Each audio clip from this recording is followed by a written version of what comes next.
Welcome to Norse Code, the number one podcast for your Minnesota Vikings. I'm your host and producer. My name is James Pagashnik. Thank you guys so much for listening. And on the other end of the tin cannon string, we have our analyst and co-host. You know him from numerous blogs and podcasts around the internet, most notably from Pro Football Network. He is Mr. Useful Human, Arif Hassan. Arif, long ago you said your New Year's resolution was to start as many Twitter fights as possible. Now that the art form is dying... Oh God! Are you? Oh no! Are you feeling a bit constrained by having to have fights on like 5 different social media networks now? James, you've introduced an existential. We don't practice the show openings. This is completely a new framework for me right now that I'm dealing with. I'm responding live to this existential threat. Oh, geez. So.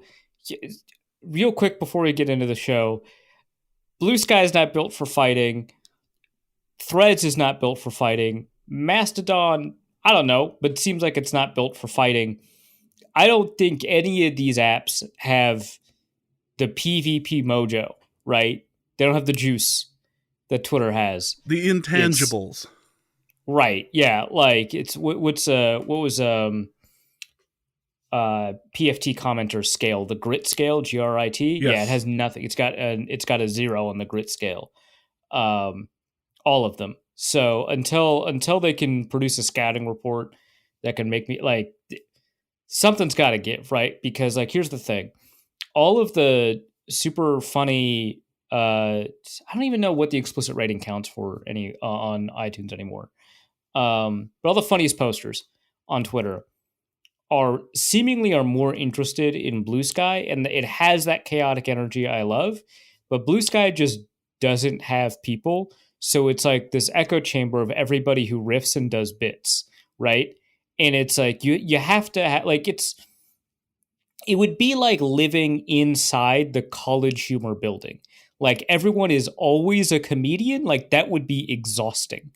I'm sure they have a good working environment, but still, like, you know what I mean, right? Like everyone is always on, and Threads has like none of them. It's like Brent Rivera is like pitching his stupid YouTube pranks, and then McDonald's has this tweet, and then some like centrist politician with no spine says something milquetoast that obviously everybody agrees with, and then someone else is like, hey, before we have a discussion about moderation and making sure that we can get rid of hate speech, why don't we all think about being kind? And it's like, I don't want to be here because 100% you have to have a conversation about moderation. That's how you get Nazis on your platform. You don't think they don't know how to be polite? B, I don't want to be polite. What? I don't want to be polite. I want to be a Nazi. No, wait. It's not. Look, I just said explicitly they know how to be polite. There's a distinction I already made for you, James. Anyway, I want a platform where I can be as mean as possible to people who don't deserve it. You get it? The people who deserve it should not be on the platform. I don't want them anywhere near the ability to influence anyone because they deserve to have been treated poorly, right? So I don't want them there, but I want the ability to do it. So do you see what I'm saying? Here's what's great. And neither like Blue Sky doesn't have the anybody, and Threads just doesn't have the ability to just be mean. It's everyone is the brand version of themselves. It sucks. Which is also to say that Norse Code now has a Threads page at Norse Code Podcast. I created it when everybody else was ditching ship today. I haven't posted much on it. You know what's great is Arif is talking about all these other places and you know how you need a place to do all these things, and that like, all these other places are boring. Meanwhile, today on Twitter, the hard R was trending. I was like, yeah, that makes sense. That tracks. Like my trending feed was like Destiny, who is a Twitch streamer who has defended, by the way, the use of the hard R. With context, don't tell me what it is. I don't care. The words hard R, and then Anna Kasparian, who is a host on the Young Turks, who is, which is, progressively like ostensibly a progressive news organization. They've been getting into a lot of crap because of stuff they've said, which is the best reason to get into crap, honestly. And they suck. And also, Anna, I believe, has used the hard R in the past, but that's not why she's trending. So that is Twitter. But also, I saw the funniest posts the other day. So who's to say if it's good or bad? Yeah, we're at a lovely standstill. Everyone it's is like that drill tweet. By the way, drill Twitter, right? This whole point. Mm. But it's just like, drunk driving is so damaging and it hurts so many people, but also gets you to work on time. So who's to say if it's good or bad? It's turned into that. It's just ridiculous. All right, well, welcome to this now that we've done all that, welcome to this episode of Norse Code. Oh, there's a podcast. Goodness. the reason why we're here, we do have just a little bit of Viking stuff to go through. We've got a mailbag and some fun stuff near the end. A couple of quick notes. Our next episode will be our 10th anniversary. 10 years of Norse Code. And yeah, we're sorry too. So we'll try to be doing something Why kind of cool have for you that. you are the how many people listen to this podcast? 8? 5,000? I don't know. 12. We joked at the beginning that we had our 12 listeners, and then it slowly became 13 and 15, and then went back down to like 7. So all right, I'm gonna. We have 50,000 downloads now. That's the invented number I have. I have access to the back end. I never look at it, so I don't know what the stats are. I do actually happen to know that we passed 1.5 million downloads the other day. That's so dumb. All right, so the 8,000 people who listen to the show, let's say, you are the 8,000 worst friends anybody could ever ask for you to enable these sorts of things, these shenanigans. And if you'd like to enable us further, you can go over to patreon.com/NorseCode and get access to the bonus material. We just put up a new bonus episode the other day where Arif and I did a watch along with my favorite Iron Chef episode. So we did that when Arif came up for our recording thing and the grilling and all that. So there was that, and there was an episode where we did just a big old mailbag for Patreon people. So check that out over at patreon.com/NorseCode. You can also go to paypal.me/NorseCode as well, if you would like. Or you can go to norsecode.threadless.com, where we are hoping to have a new bit of merch for you coming up here in the coming days. So check us out, norsecode.threadless.com. A couple of special thank yous to some new Patreon people. Mitchell Ronald, thank you so much for joining up. Also, Krishna Nelson, thank you so much. Kevin D. Yukura, gonna hopefully say I did that right, but I didn't. Thank you, Kevin. And Seth Serbega. I don't know how to tell you what this. No one ever gives me a pronunciation guide. There's no chance that that's so. Here's my guess.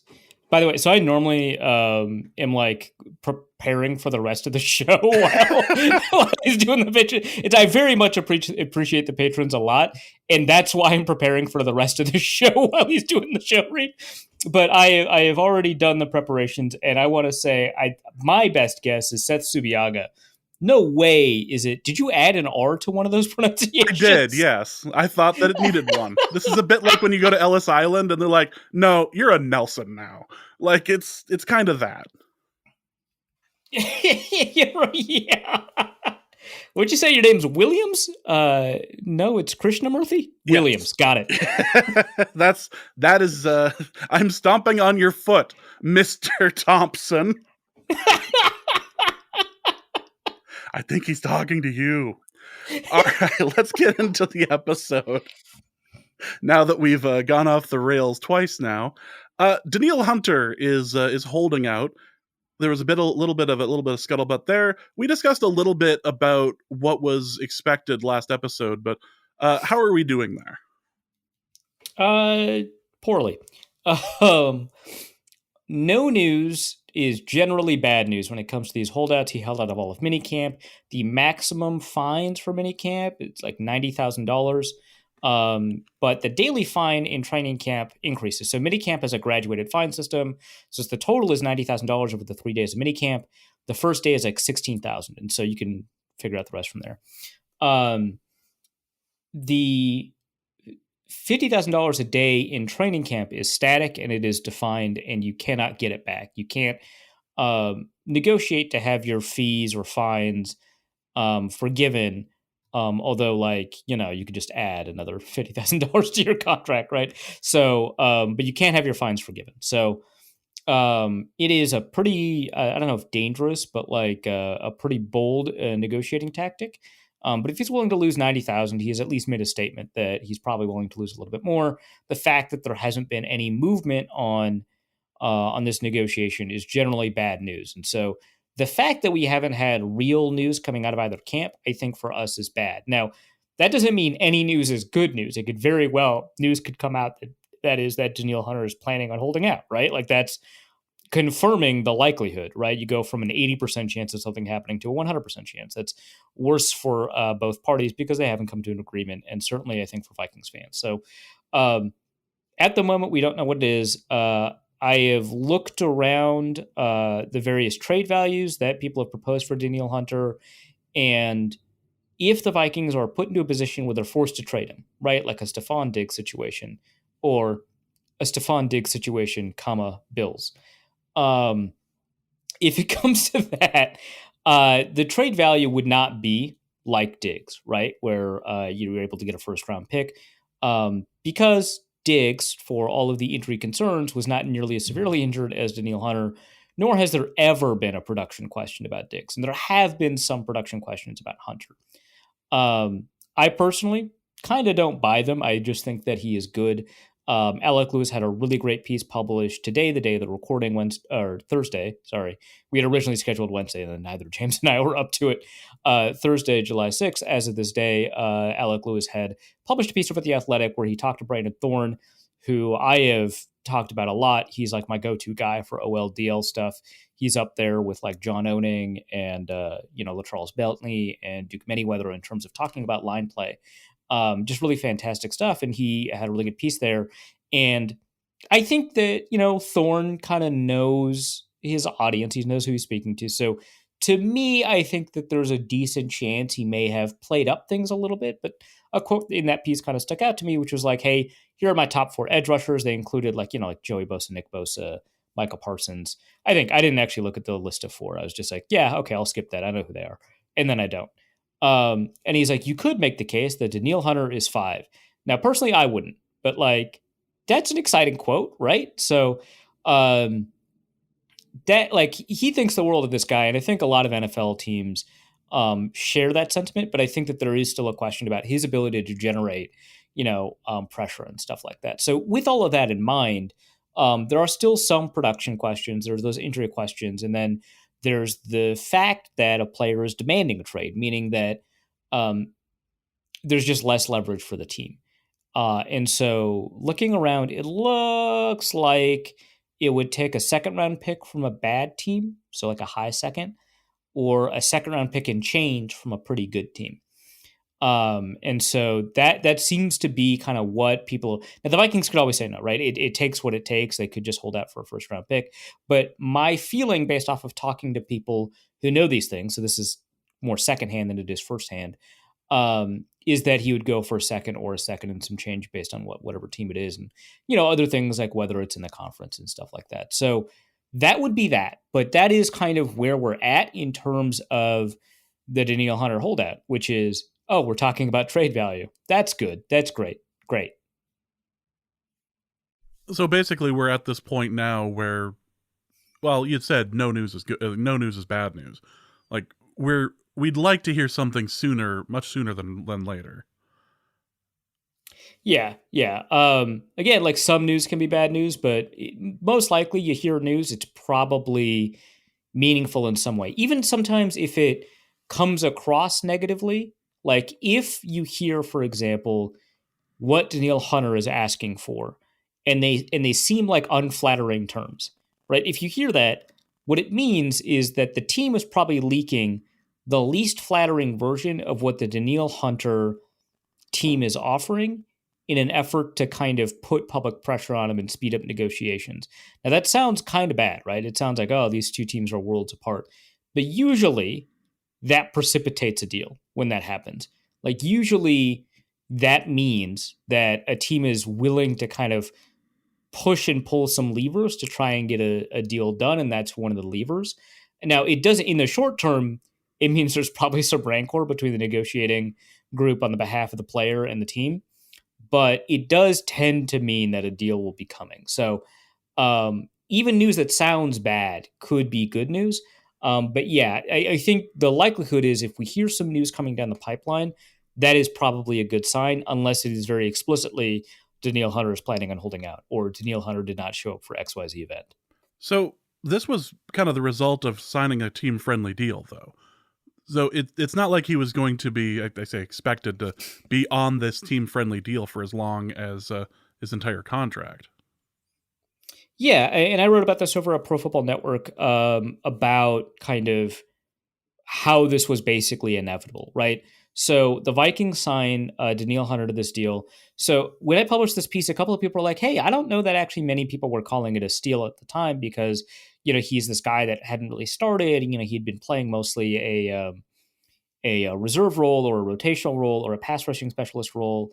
And it only had like when he had signed like 1 year of starting or something like that, right?" Um, and I looked around some news coverage at the time, and most people were calling it a pretty good deal for the Vikings. And I'm contrasting. So when I wrote that it was like thought of as a steal, I'm mostly reflecting on my own internal memory of the event, which is colored by my own interpretation of it. And so I listened back to the episode that after the Vikings extended Hunter, and I think I used the words tremendous deal for the Vikings. So that's clearly coloring my perspective. But I thought it was pretty clear at the time that the Vikings were underpaying Hunter, or that Hunter was under leveraging himself in the negotiation, however you want to put it. And that sets up this situation, right? Where after a couple of years of Hunter not getting his due, seeing all of these pass rushers with similar production get these really fantastic deals, right? He's leaving millions and millions of dollars on the table, right? It's very easy for him to get frustrated at that, especially when he realizes that he's not invincible, right? That, a series of poor coaching decisions or poor second opinions from the team or mischaracterizations, like it's just a tweak or whatever, or even just like maybe none of that matters. Maybe it's just realizing that an injury can take you out for a year.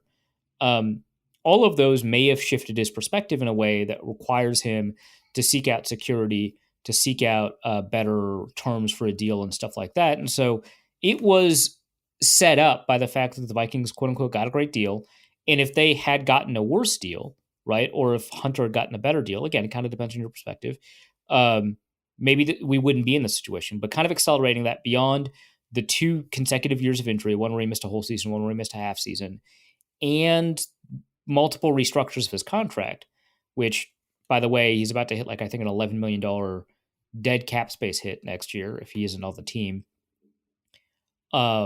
You create a situation where a holdout or this kind of contract negotiation stalling is functionally just the next step. And so, yeah, this is what happens when you get like, I think that I think that there's 2 things that kind of drive this. One is that a lot of fan coverage is about the team because you're primarily fans of the team first, generally speaking. And second, the media coverage tends to be from the team because if I'm in the Minnesota Vikings market, that's the team I'm covering. I don't talk about Stephon Diggs all that much anymore, except to reference him as like a comparison or a historical event in Vikings history, right? I don't talk about Mike Godwin, right? Like at the Tampa Bay Buccaneers. I talk about the Minnesota Vikings. And so when a player moves on from the team, he becomes significantly less of a conversation topic. I have less access to that player. The stories I tell are less compelling to people in my market. And so I naturally view things from the team's perspective. The team is going to do better or worse as a result of this, right? And so it creates this bias where you view all of these deals from the perspective of does it help the team or hurt the team? Now, if you acknowledge the bias, that's probably fine. But it is something you have to think about, and why we say stuff like team friendly instead of player harmful. I actually don't know. Player hostile, I guess, would be the opposite here. But it's probably why, we think about it like that. And we should probably underreact to quote unquote team friendly deals or provide this context that it could lead to holdouts going forward. So the next thing up then is the extension for Hawkinson and Justin Jefferson. There hasn't been much in the way of news on that, but I say what can we expect, but what's going on? Yeah, so it seems like there is not really much tension on these two. Now, the Hawkinson one is a little bit more interesting because he is currently playing on his fifth year option for the 2023 season. And so he will be just a free agent after the year. You could franchise tag him. So the Vikings do have the potential to have more control over him. But that is more likely to be a negotiating chip. You tend not to use the free agent tag on tight ends anyway, but unless it's Jimmy Graham, I guess. But yeah, the urgency does not seem to be there, and there does not seem to be a significant concern from that perspective that Hawkinson's not going to sign one. But it is a little bit more urgent, I think, for Minnesota Vikings fans and for the Minnesota Vikings than it is a Justin Jefferson extension, because you'd have to use a valuable franchise tag on him, or you would have to see him walk in free agency, and you just traded for him, right? And so you don't kind of want to see that happen. The point of trading for him is to get that extension done at some point, and I think that that's going to be the goal. So I think that they're probably going to get an extension done. It wouldn't surprise me if they announced that at training camp, but that sort of thing is one where I'm not that worried, because there just hasn't been very much coming out about the two sides are intransigent. One side has put their final offer on the table, et cetera, right? Like when the Vikings did not extend Kirk Cousins earlier this March, we got news stories about how the Cousins team offered contract extensions and the Vikings turned them down. That to me is a sign that it is a little bit less likely that the Vikings sign him long term, because especially after hearing the terms, which is probably leaked by the agent, and so they could be putting some things together that make it seem a little bit better for Kirk Cousins' side. I always have to be careful about that framing, but the terms did seem pretty reasonable, and so the Vikings saying kind of no to those terms kind of maybe tells you that they're not really playing the same kind of game in those negotiations as Cousins. With Hawkinson, you're not hearing any of that, so it doesn't seem like that they're necessarily that far apart, and there's not a ton of urgency to make sure that you close the gap there. With Jefferson, he very much is not, like, he's publicly committed to not holding out. I think that commitment only extends to this year. Technically, he's under contract next year under that fifth year option, and so he could potentially hold out next year. But the vibe is that he won't, right? And it very much seems like, there's been some story reporting, a story in Pro Football Talk mentioned that the Vikings might even wait until after the year to extend him, which is weird, but it also does not seem to be bothering Jefferson at all. And so that kind of lack of urgency, I guess, on this extension probably just means there's not going to be much drama. It probably does not mean the Vikings are not going to fight. Like, I promise you the Vikings are going to find a way to hold on to Justin Jefferson. Like, they're not going to screw that one up. The Vikings screw a lot of things up. They have the capacity for monumental screw ups. We know that. They're not going to screw this one up. Boy, that silence was me trying to think of ways that could possibly screw it up. I mean, if he gets hurt, right? But that's not like them screwing up. No, it's just like, no. Yeah. I'm just reminded of the wide receiver tweet again. The famous. He hasn't, right? No. AJ Brown tweeted, right, before he ended up getting traded. Stephon Diggs tweeted before. Justin Jefferson is like promoting his brand and is just like having a good time. He's like, "Hey, I'm in Fortnite again. It's cool. Let's all hang out." Those are his tweets, right? Yeah. At some point, he's going to discover that the enemy carries a knife. This is coming. Well, there's not a lot of like news as far as the Vikings are concerned, so we do have some mailbag stuff to cover. Let's go to Bro Yules, who starts us off. Said the 22 Vikings had a terrible defense despite having two top defensive ends and leaders in Brandon Thorne's true pressure rate metric. Does this seem to support the coverage is greater than a pass rush argument?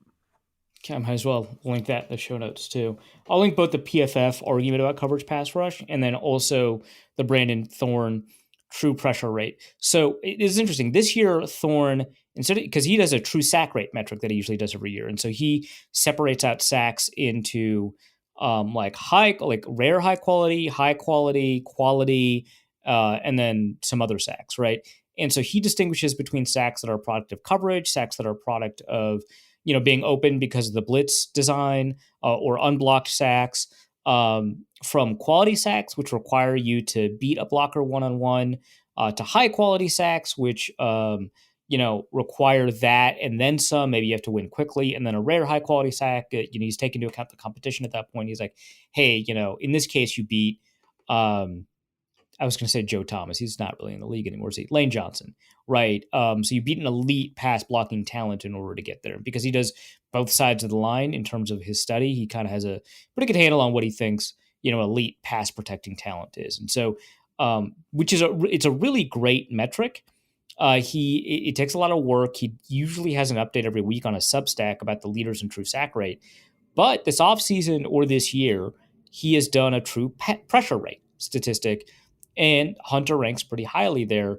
And he ranks number 1 in drive killing sacks, or sack percentage, right?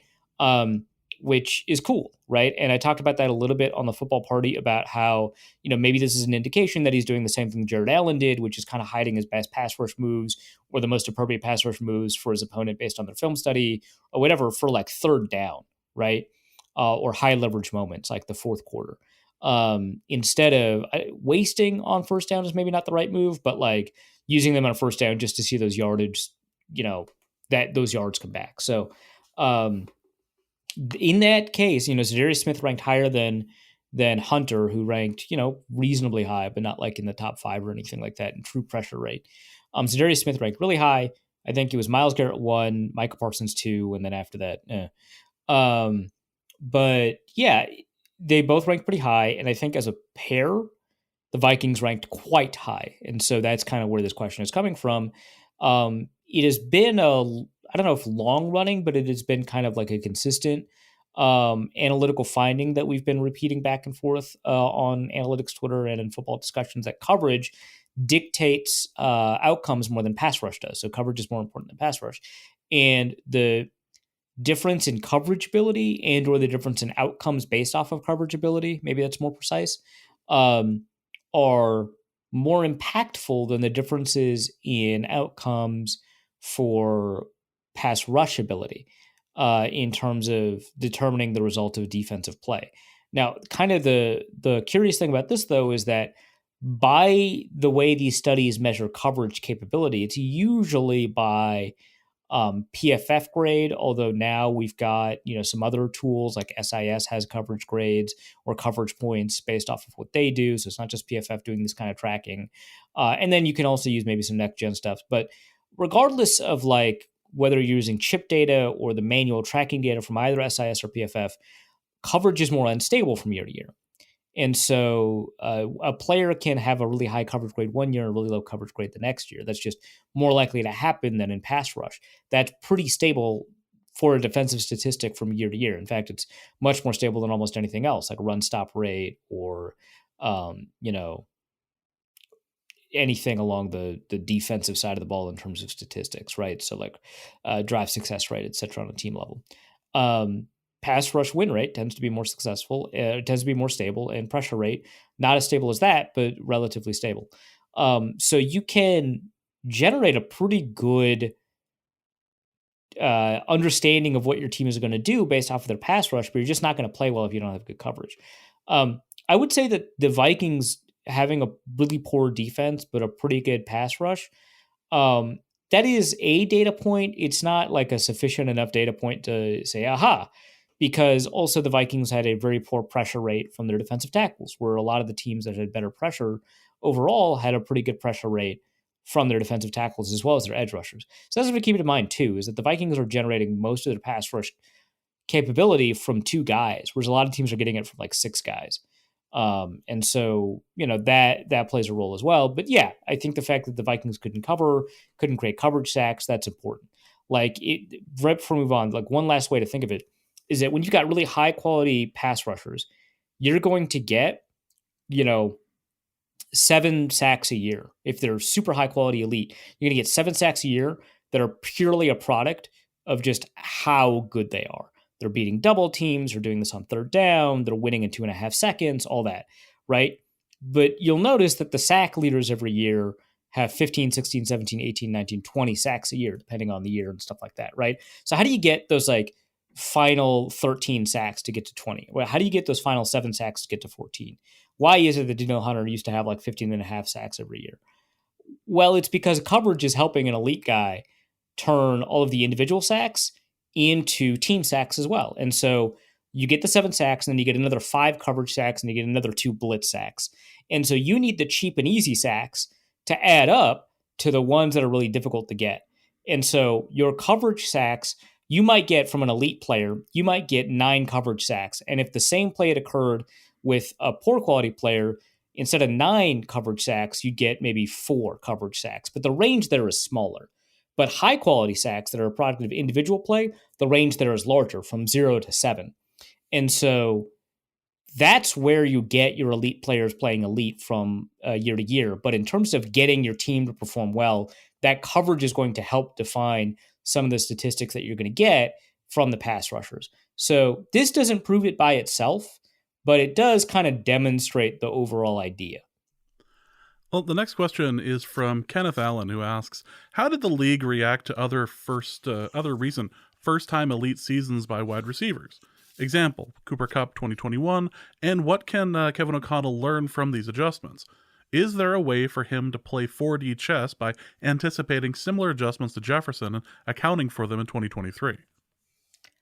So I was looking in anticipation of this question. I was looking at a couple of like recent emergences of wide receivers. So not just Cooper Kupp, but Tyreek Hill, right? Devontae Adams, and so on. And not much, because like what the adjustments that teams make tend to occur in season. Like you'll just see them in season. Like Stephon Diggs is another good example, right, for the Vikings. The changes that teams make will already have occurred over the course of the season. And if a player cannot produce beyond that, then that's it. They're not an elite receiver. And so when a receiver bursts onto the scene, gets 1,600 yards, that's probably who they, unless it's like a, what's that Browns receiver's name? I'm thinking of Justin Blackmon, who played for the Jaguars, but that's not it. It's the weed guy, Josh Gordon. The weed guy. I mean, yeah, I was just, I'd rather remember him by his name, but there you go. Saying the weed guy ends up being okay. Are you talking about Jerome Simpson? What are you talking about? I'm talking about elite wide receiver seasons, James. The weed guy with elite wide receiver seasons. There you go. A single elite wide receiver season. So unless it's a situation like that, but most of the time it's like pretty difficult to produce 1,600 yards by accident. Usually when we see a receiver fall off really early after having done that, it's like injury related. So like Victor Cruz is a reasonable example of that, although he was also just kind of a slot only guy, and that was before slot only guys could really take off. Maybe Odell Beckham's another example, but for the most part, like that's just who they are. They can, like, you can find a way. If there's a solve for that receiver, it usually occurs sometime during the season. And that just doesn't happen for Jefferson. Like, I know that people will point to some individual games, like, the Eagles game, right, where he gets bottled up. But that happens for every elite receiver. He has more 100-yard games as a receiver since entering the NFL than any other guy, right? And so without having started the first 2 games, right, so of his career. So, like, in terms of consistency, he's got it more than most. So no, I don't know that there's, and every one of these guys is a little bit different. And I know that Jefferson has been compared to Cooper Kupp a lot. He's more like Diggs from a skill set perspective. Doesn't run routes the same way, but from a skill set perspective, is more like Diggs. But Cooper Kupp plays in the slot a lot. There's just not much that teams can kind of do. Tyreek Hill is the fastest guy. There's just not much teams can do. And Jefferson is the most natural athlete. It doesn't make him the best athlete, but he's the most natural athlete at the position. There's just not much teams can do. What can you do about somebody who has so much body control that he's one of the few thousand individuals on the planet that does not have a dominant eye? Both eyes are dominant. That's crazy, right? Like, what? It's such like a difficult thing to, like, because how you can check your eye dominance is that you close one eye and then you close the other one, and then the one that shifts your vision the most is your non-dominant eye, right? Um, that apparently just doesn't happen with this dude. And it allows him to adjust to the ball at any angle from any angle. That's nuts, right? Alec Lewis also wrote that piece over at The Athletic. But he just has immense body control. He just has a pretty good understanding. Like, what do you do about a guy who just kind of gets it at receiver? Like, that's a crazy skill. He just gets it. So I don't know what adjustment you can make. Cup ended up the very next year after he led the league in receiving, leading his team in market share. So, he still earned all these targets, but it just like there's not a ton of adjustments that teams can do. So in this situation, right, Kevin O'Connell wants to, and he's already basically said, he wants to prevent some of the adjustments that teams have used, which include double teams, sometimes triple teams based on how you define it, whether or not bracket coverage counts as a double team, right? And he wants to kind of resolve that by pulling players into the box, forcing them to respect the run game with more able blockers or better blocking angles in the run game, and taking players off of Justin Jefferson. That's his approach here to kind of deal with the fact that teams might, keep on shading their safety over him, or they might keep on, moving their linebackers up into the kind of the intermediate zone a little bit higher, right?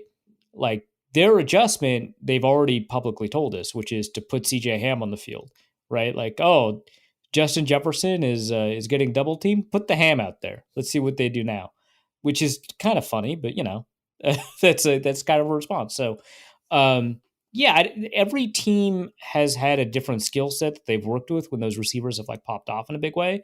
For Aaron Rodgers and Devontae Adams, it was throw the back shoulder fade. There's not a double team on the planet that deals with that really well. I mean, there is, but then you just kind of run an option route and you're fine.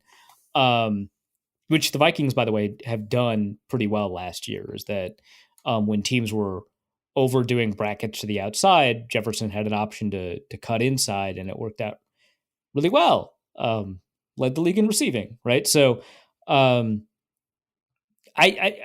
think that there are adjustments in place. Some of the adjustments for some teams are to move your guy in the slot.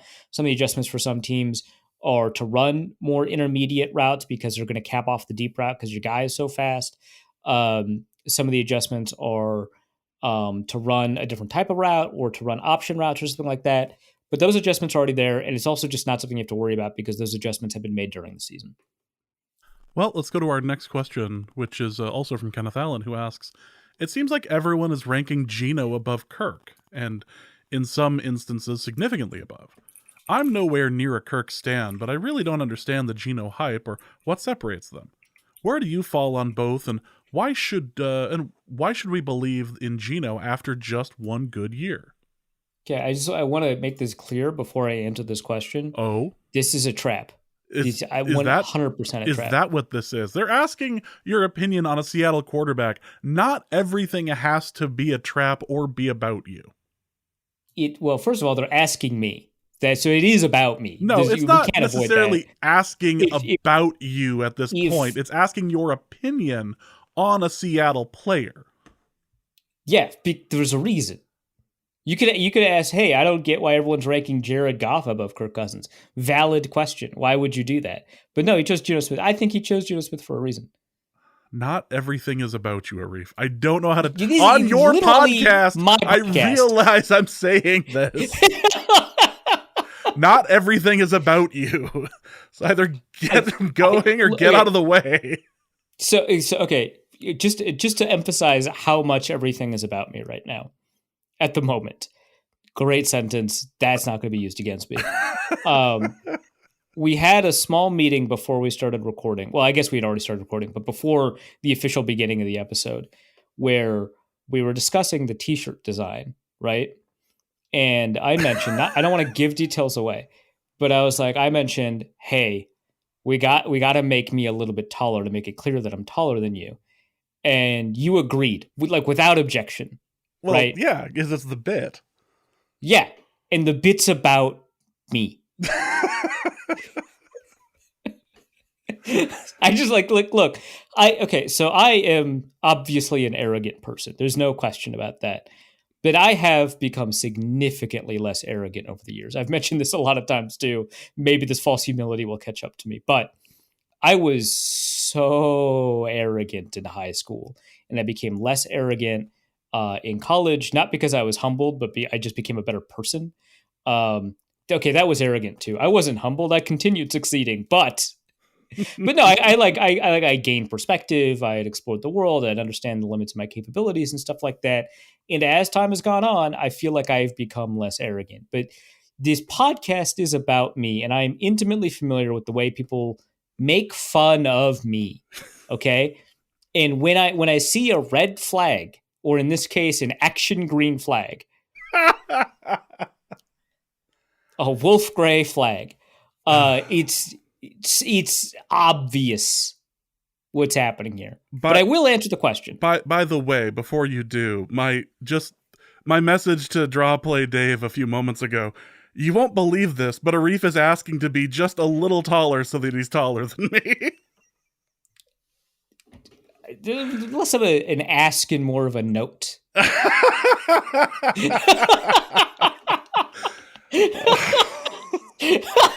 Did you ever see the Bo Burnham song Art is Dead? No. Well, I'll send it to you after we're done with the show. Go on and ask the or go on and answer the question about Seattle's favorite new quarterback. Less of an ask and more of a note.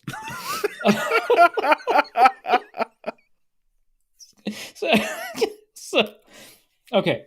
Part of the reason that people have been ranking Geno Smith above Kirk Cousins is that there is not a context for Geno Smith, right?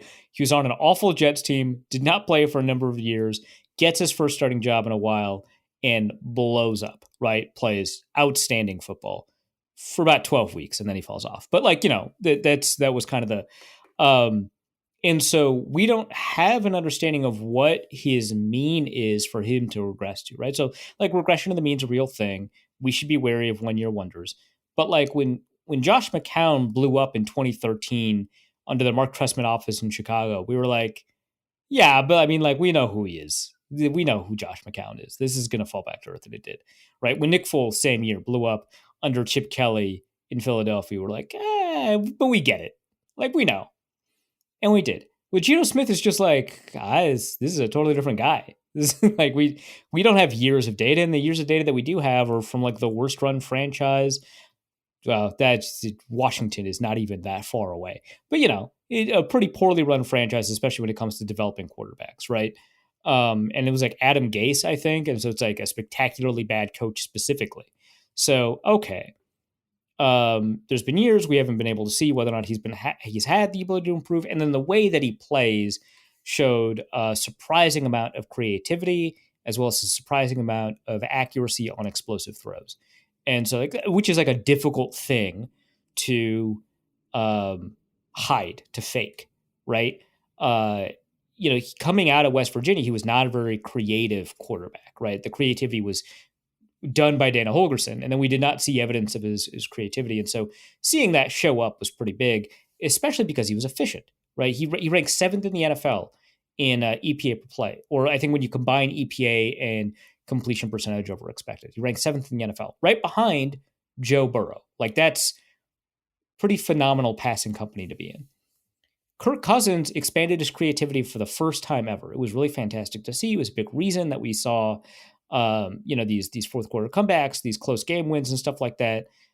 But we have years of data in the NFL that he's not necessarily that guy. And then also that corresponded with a drop off in his production.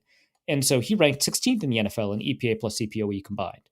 And so Geno Smith produced better than Kirk did last year. That's what happened, right?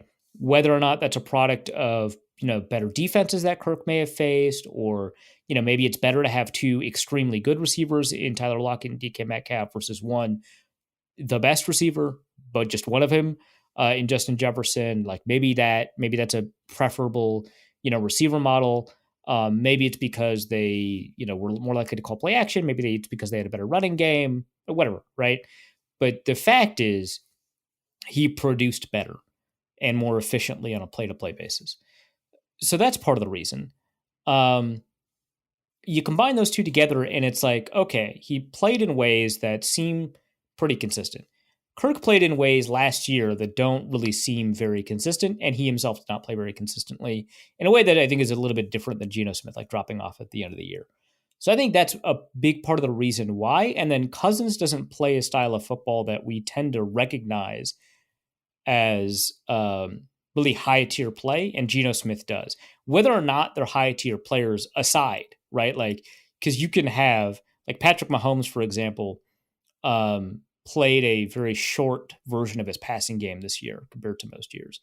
And so you can have a very efficient, extremely capable, potent offense that doesn't score long touchdowns, that doesn't rely on explosive plays.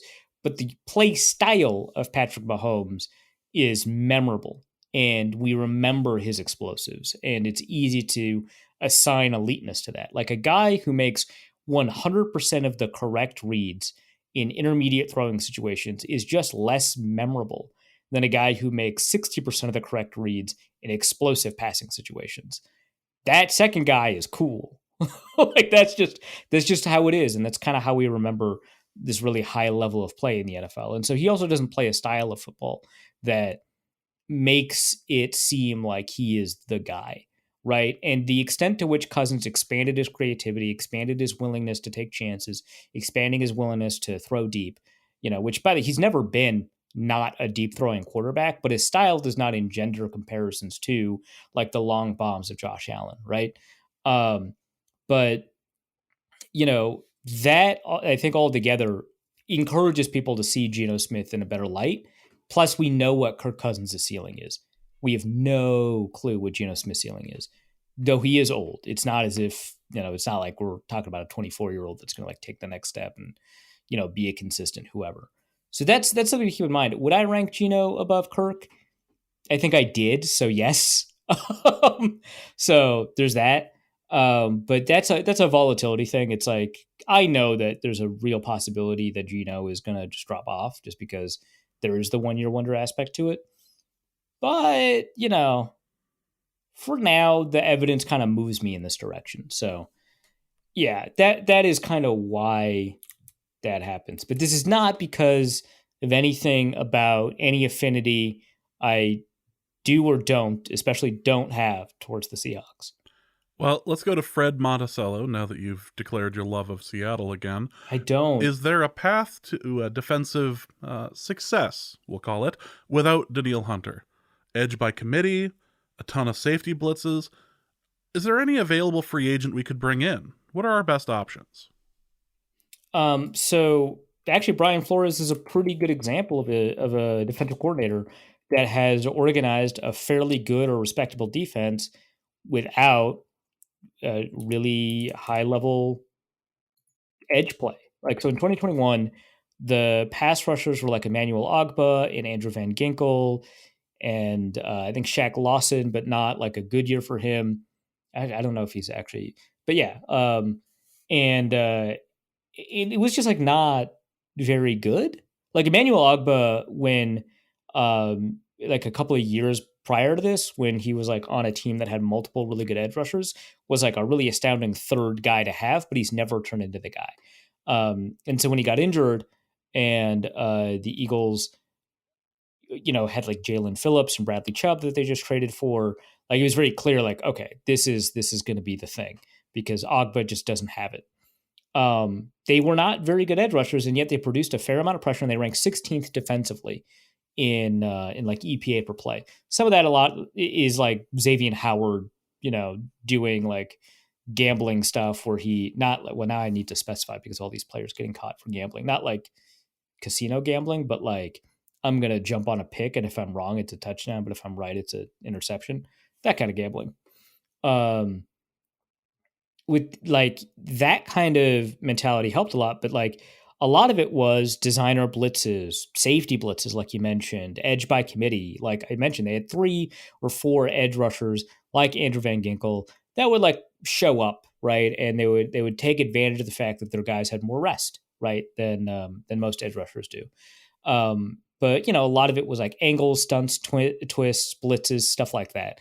And they produced a pretty respectable defense without having a ton of talent up front. And that's a Brian Flores defense, right? And so if you don't have Hunter, there are some options and opportunities available, but obviously it's better to have Hunter, which I don't think you were implying wouldn't be the case. But you might want to dip into free agency. I mean, there's a couple of free agents available. Looking at over the cap, the three names that kind of like stick out to me in a big way are Robert Quinn, who was just on the Eagles and played pretty well. Jadeveon Clowney, who's more of a run defender, really. And this would be very funny, Yannick Ngakoue, who's still available, but is a better fit for Brian Flores' defense than he is for a Mike Zimmer defense. If only we could trade for him. I want to know what that's like. That would be interesting. I want to have the name of the show be something like the Yannick Ngakoue trade. I don't think we've ever done that. It'll be good. Yeah, it would be fun to do that very unique thing. We could call it the Yannick Ngakoue deal, right? I mean, I'd have to check our notes just to make sure that we haven't done something like this before. Yeah, we wouldn't want to repeat episode titles. Or content or anything of the sort. We're 10 years in. We're better than this. Yeah, yes, we are. Anyway, those are the free agents. Well, let's go to Jack, who asks, in your opinion, is waiting to extend Jefferson likely to make him sour? Also, for the food corner, what's the best protein for a euro?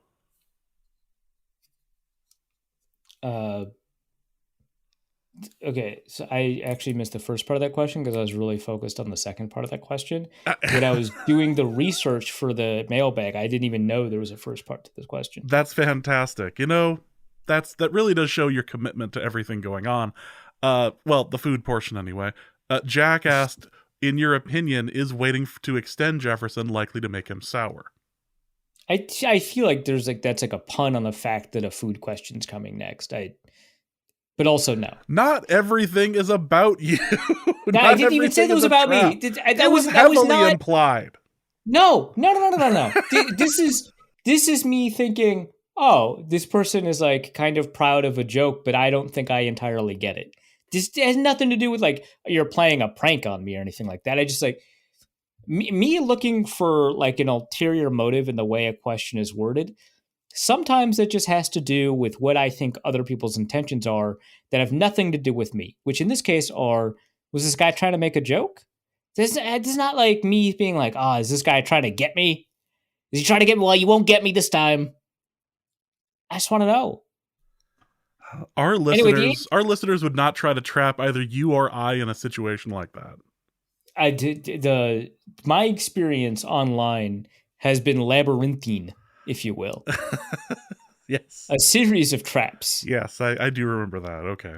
Moving on. So the best protein obviously is lamb. This is not close. And this is not me being a food originalist, right?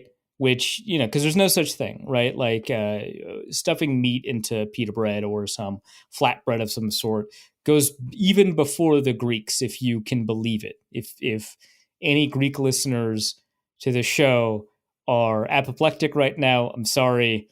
You kind of didn't even invent democracy. You're just going to have to live with the fact that the Greeks have not invented everything that they've claimed to invent.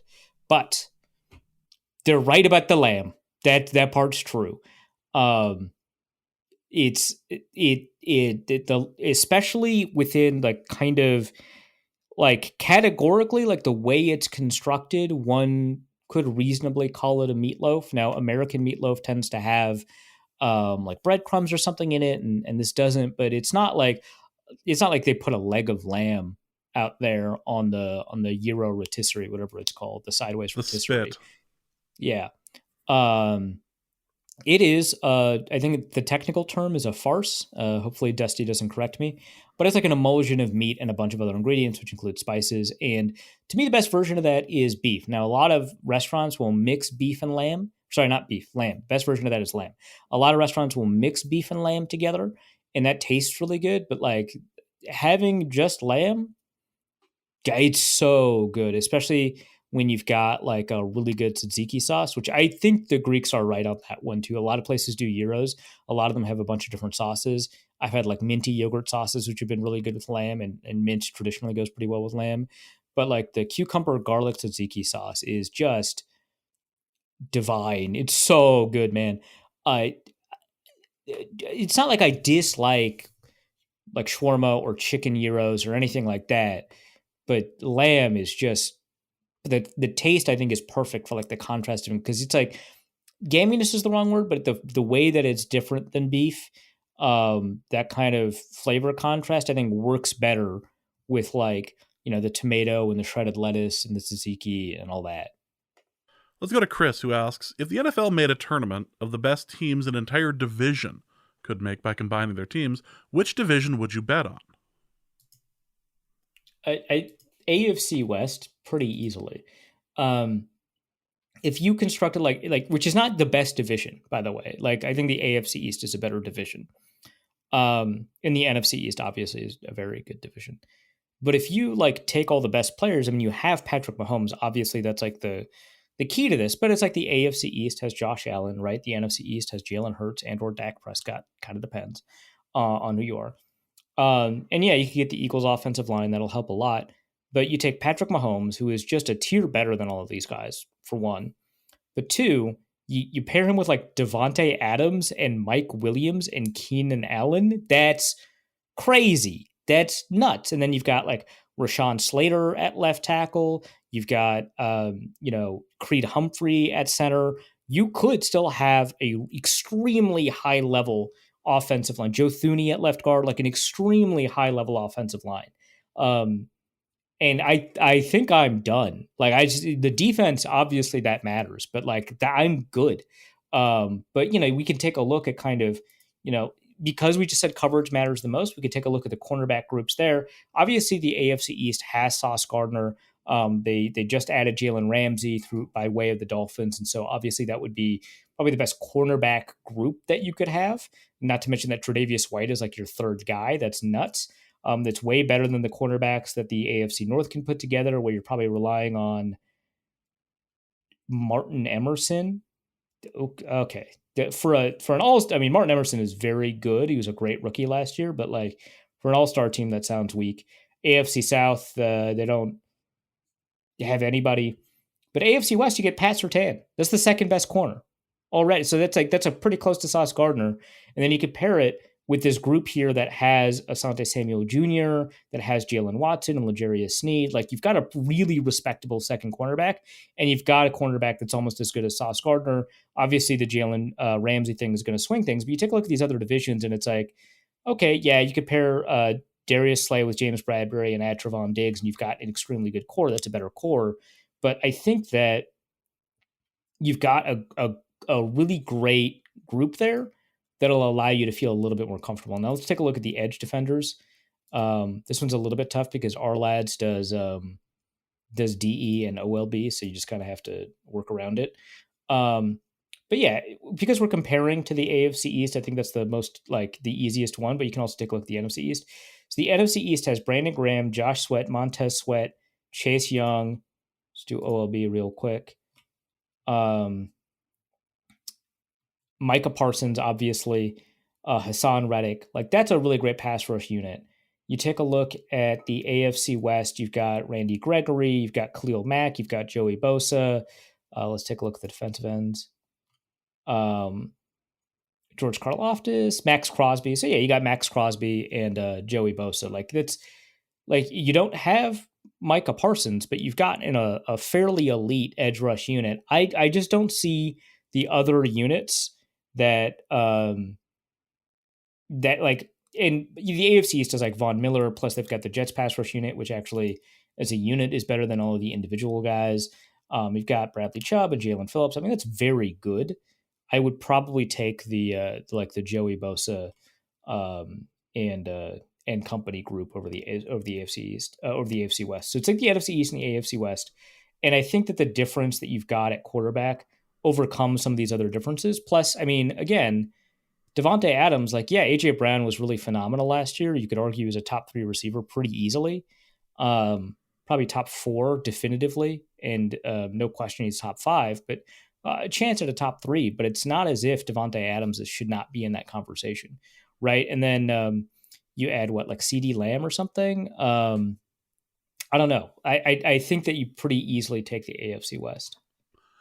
Well, let's go to our next question from Will Melvin, who asks, what would it take for Dalvin Cook, Case Cookus, and Brandon Cooks to be on the same NFL roster, and is this a case of too many Cooks? So here's the thing. As much as I love saying Case Cookus, which, let's take a moment, everybody. Case Cookus. Case Cookus. Thank you.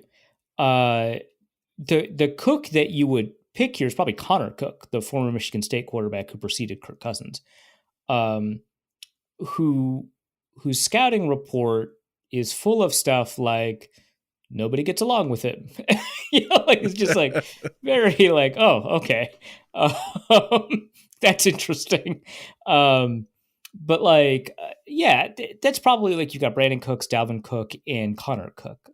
You get like the Ed and Eddie aspect of Cook, Cooks, Cookus, which is nice. But I think for the too many Cooks joke, you want Connor Cook. But there's probably other Cooks you could add. Let me take a quick look at this. Our lads, I think people don't realize you've got this like depth chart option that allows you to look at every depth chart all at once. So I can look for the word Cook among active. It's better than PFR for looking for active players. So I'm looking at James Cook. I'm looking at Brandon Cooks, Elijah Cooks, an undrafted receiver for the Jacksonville Jaguars, Logan Cook with an E, a punter for the Jacksonville Jaguars and holder, Brian Cook, a safety who's going to start. I think he's from Cincinnati, University of Cincinnati, for the Kansas City Chiefs, plus another safety for the Kansas City Chiefs, Anthony Cook, Alex Cook, safety for the Giants. That's 3 safeties. That's crazy. Dylan Cook, a tackle for the Steelers. And yeah, and you got Dalvin Cook, you got Brandon Cooks, you got Connor Cook and or Case Cookus. I think you've got a lot of cooks in this kitchen. Probably too many, especially at safety, but you could do it. You could find a way. Also, Will Melvin asks, what is the makeup of the perfect fullback, and how many of these characteristics does Captain Ham have? So meme answer, all of them. But so Brett Coleman just put out a video on like the return of the fullback and why they're so awesome. And he spends a little bit of time talking about stuff like how you get better blocking angles.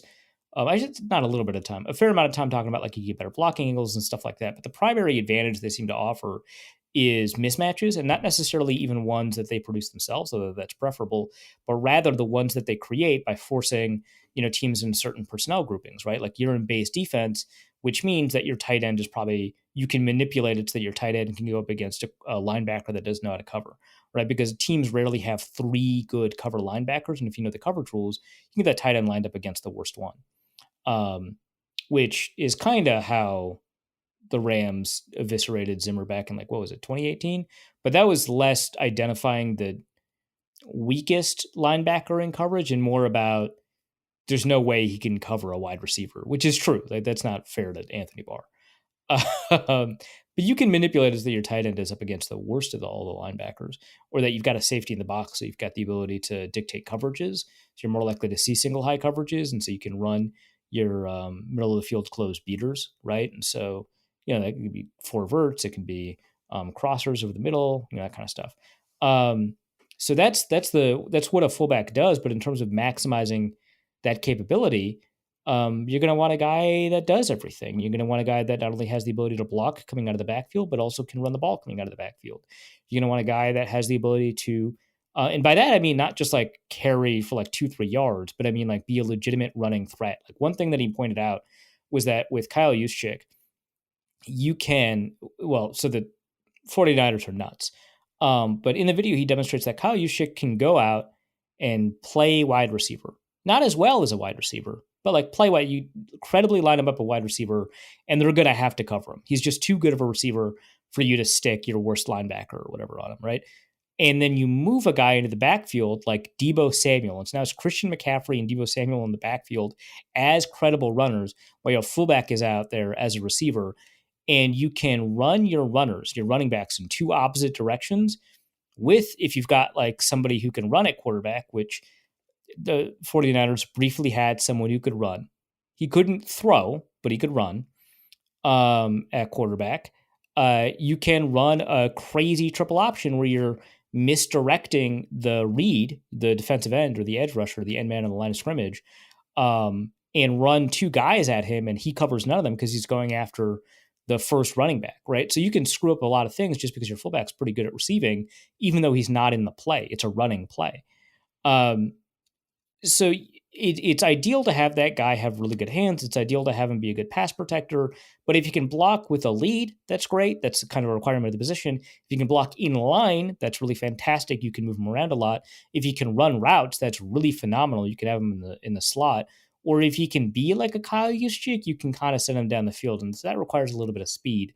Those are all capabilities that like a perfect fullback would have, which we kind of have in Juszczyk. Like that's kind of the ideal that we've got here. He also mentions like some tight ends that he respects a lot more than I do. But like Parker Hesse is just like, yeah, he's good. I don't know if I would have used as many words talking about how great he is. But the Atlanta Falcons seem to know how to use him, so I don't want to overdo that point. But yeah, CJ Ham has got good hands. I would not say he's a particularly phenomenal route runner. I wouldn't say that he's got great field stretching capability. Very few fullbacks do, but like to the extent that Kyle Juszczyk does, he doesn't really have it. But he's a pretty good lead blocker. I think we tend to overrate him here in Minnesota. He's a surprisingly good inline blocker, which is very useful because you can change formations and angles and stuff pretty well. And for a fullback, he's got pretty good athleticism in terms of, if he's kind of the split zone blocker, he's going to make his landmark pretty fast. So he's got a lot of these qualities. I do think he has very good hands, which you don't tend to see at the position a lot. So that's pretty helpful. I don't know. He did stretch the field pretty good on that play in Baltimore. Yeah, when no one covers you, you're pretty good at stretching the field. Yeah. Yeah, as it turns out. Yeah. Gaming nerd Bolsharif asks, for Reef's hypothetical rule changes corner. In a push for player safety, the 2023 NFL season will get rid of all current players and instead replace them with animals or people from each team's namesake. Only various bears on the Bears, only various dolphins on the Dolphins. Which team do you think makes it to the Super Bowl in this scenario, and who gets the top 3 overall picks in the next year's draft? So there's like some logistical problems here. So I'm not even talking about the Dolphins thing. They just die? Like they just show up and die? Okay. The Dolphins don't stand a chance. They're dead. You can't even say dead in the water. They're not in the water. That's the problem. It's okay. That's fine. We have to like figure out if the Bears know how to play football, because like if they don't, first of all, they're going to rack up penalty after penalty just because they're not set at the snap. Yeah, they're going to rack up penalties for like roughing the passer and stuff like that. That's true. All the discipline of a 2013 Lions team. Right. They're not going to stop play, and that at some point will be considered a palpably unfair act, and the refs will rule against them, whichever ones are remaining and alive. Which I would imagine, like most Bears are probably not going to be all that motivated to eat everybody they see. Like that's just not a natural behavior. Hopefully, everybody gets fed before games a fair amount. So hopefully that includes those literal bears. But like if we assume that they know how to play, right, that changes things a lot. That doesn't mean they've got good hands, but like also you're not stopping. Like if they run the ball 70 times, that's probably 70 touchdowns, right? Like against a team of humans. Like this is not, you can't tackle a bear. So yeah, that's not with that attitude anyway. Sure. Yeah. Okay. Fine. So that's a problem. If the Bears know how to play, oh come on. So we just got a message back from Dave. That's rude, I think. So it's rough. Go on. It's more about reflecting reality than it is about ego. That's all I want to say about that. If they know how to play it, but they're not like very capacitive in terms of intelligence, like maybe they're just like, yeah, like we know that the goal is to get the ball in the end zone. We know we have to stop at the whistle and we start at the hike. but they don't like know what a play is. Okay, that's a bit tough, but they'll still probably be stopping you from getting into the end zone, and so it's tough. That's tough. Um, the real logistical problems, though, aside from answering those questions, the real logistical problems are what is a charger? That has actually never been defined in the history of the Chargers. Like they just don't have a definition of it.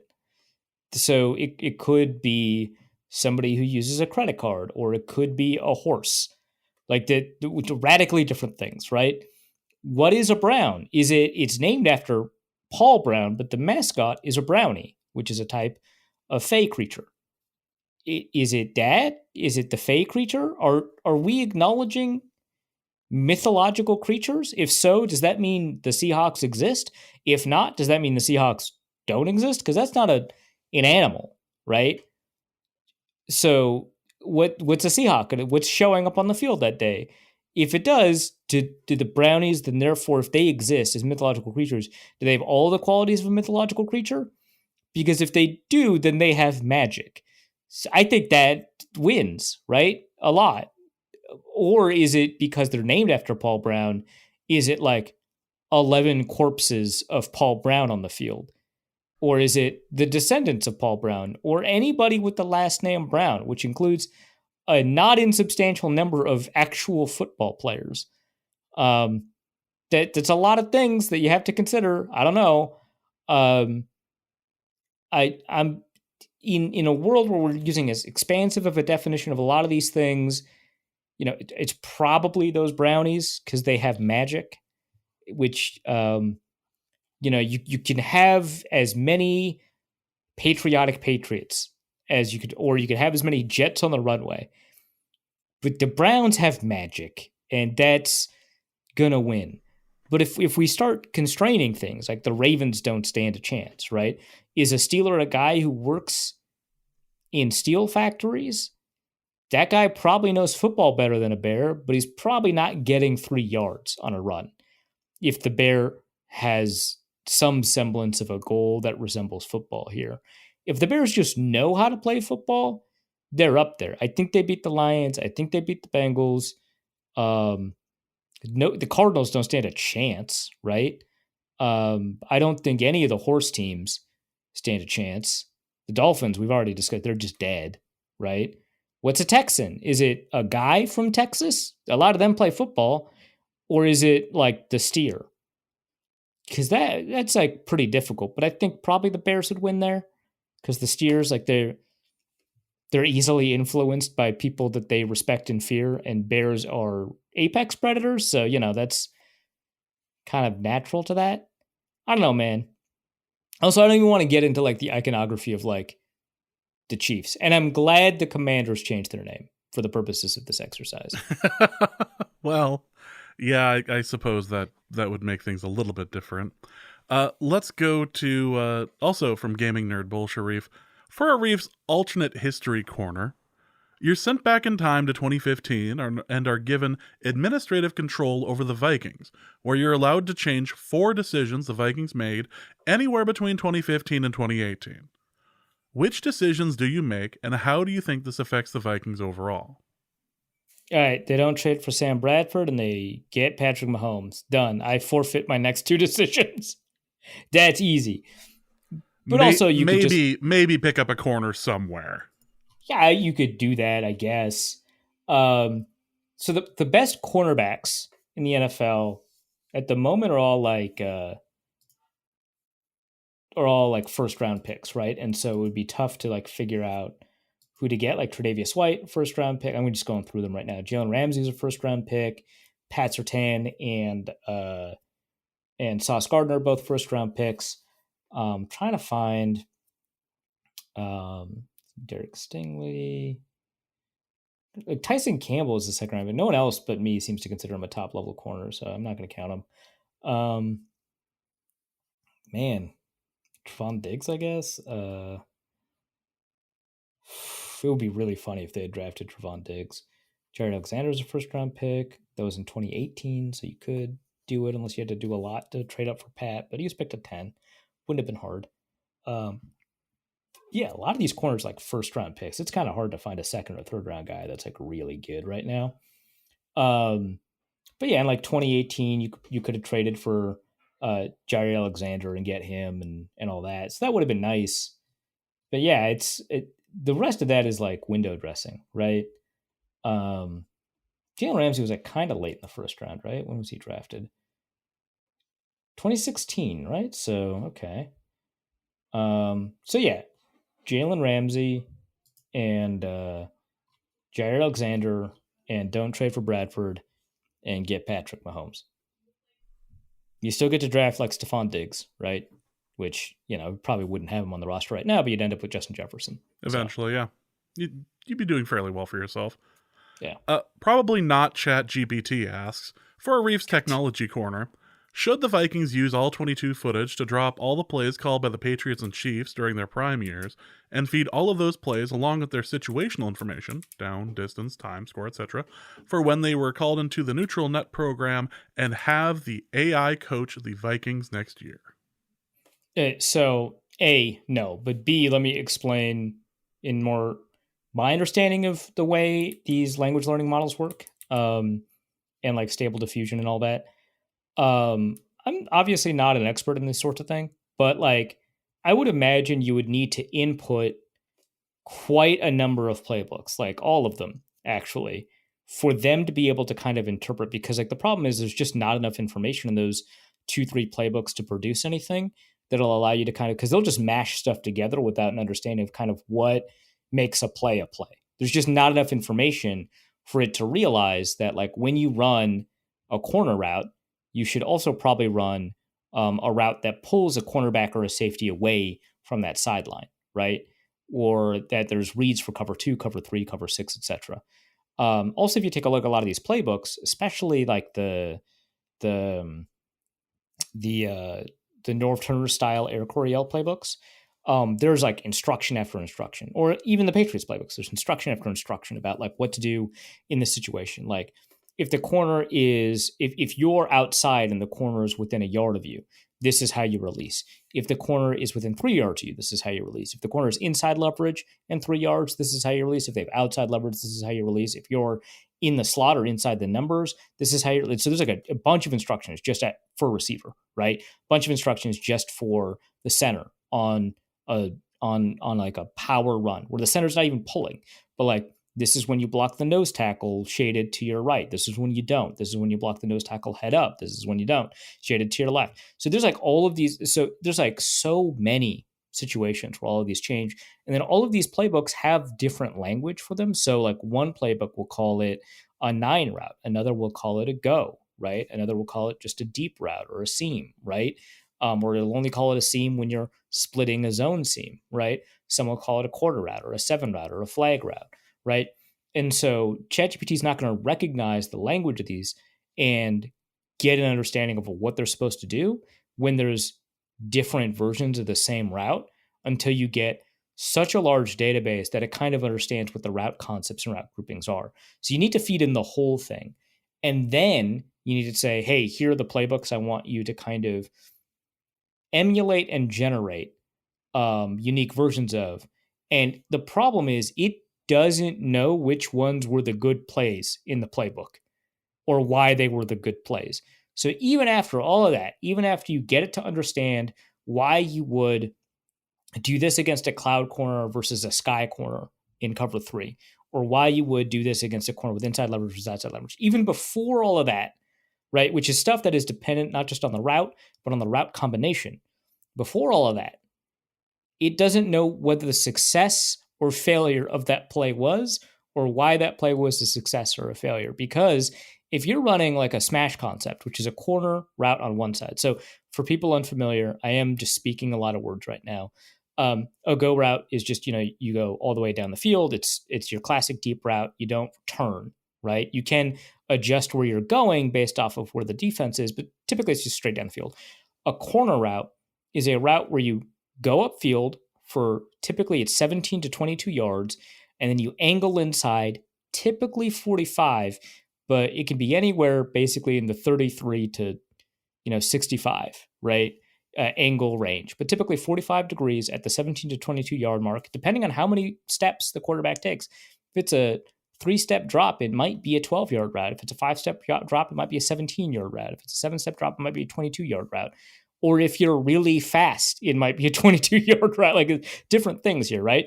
17 to 22 yards, then you angle 45 degrees towards the sideline. That's a corner route. That against cover 2 is supposed to be kind of interesting because it takes the cornerback, who has shallow coverage, and the safety, who has deep coverage, on that outside plane close to the sideline. It makes that cornerback have to choose whether or not he's going to cover deep or cover short. And the thing that you can do to really screw that guy up is run a smash combination, which has that corner route running, and then underneath it, there's a quick out route of some kind. And it runs pretty shallow, and the corner basically is in conflict. It has to choose between that 7 route or that corner route or that flag route and that route underneath, like the quick out of some kind.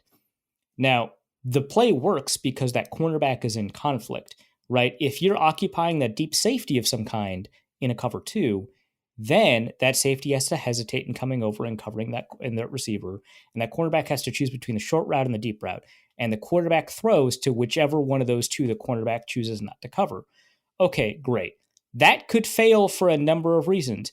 Your quarterback isn't very smart, or your quarterback doesn't have very much accuracy, or your quarterback doesn't have a strong enough arm to hit those deep routes, or the defense adjusts their coverage because you call that play all the time, right? There's a bunch of reasons that play could fail. Some of them depending on who your quarterback is. So like none of that really would work for a generative AI that does not have like the infinitude of information that comes from experience watching, covering, coaching, playing football does.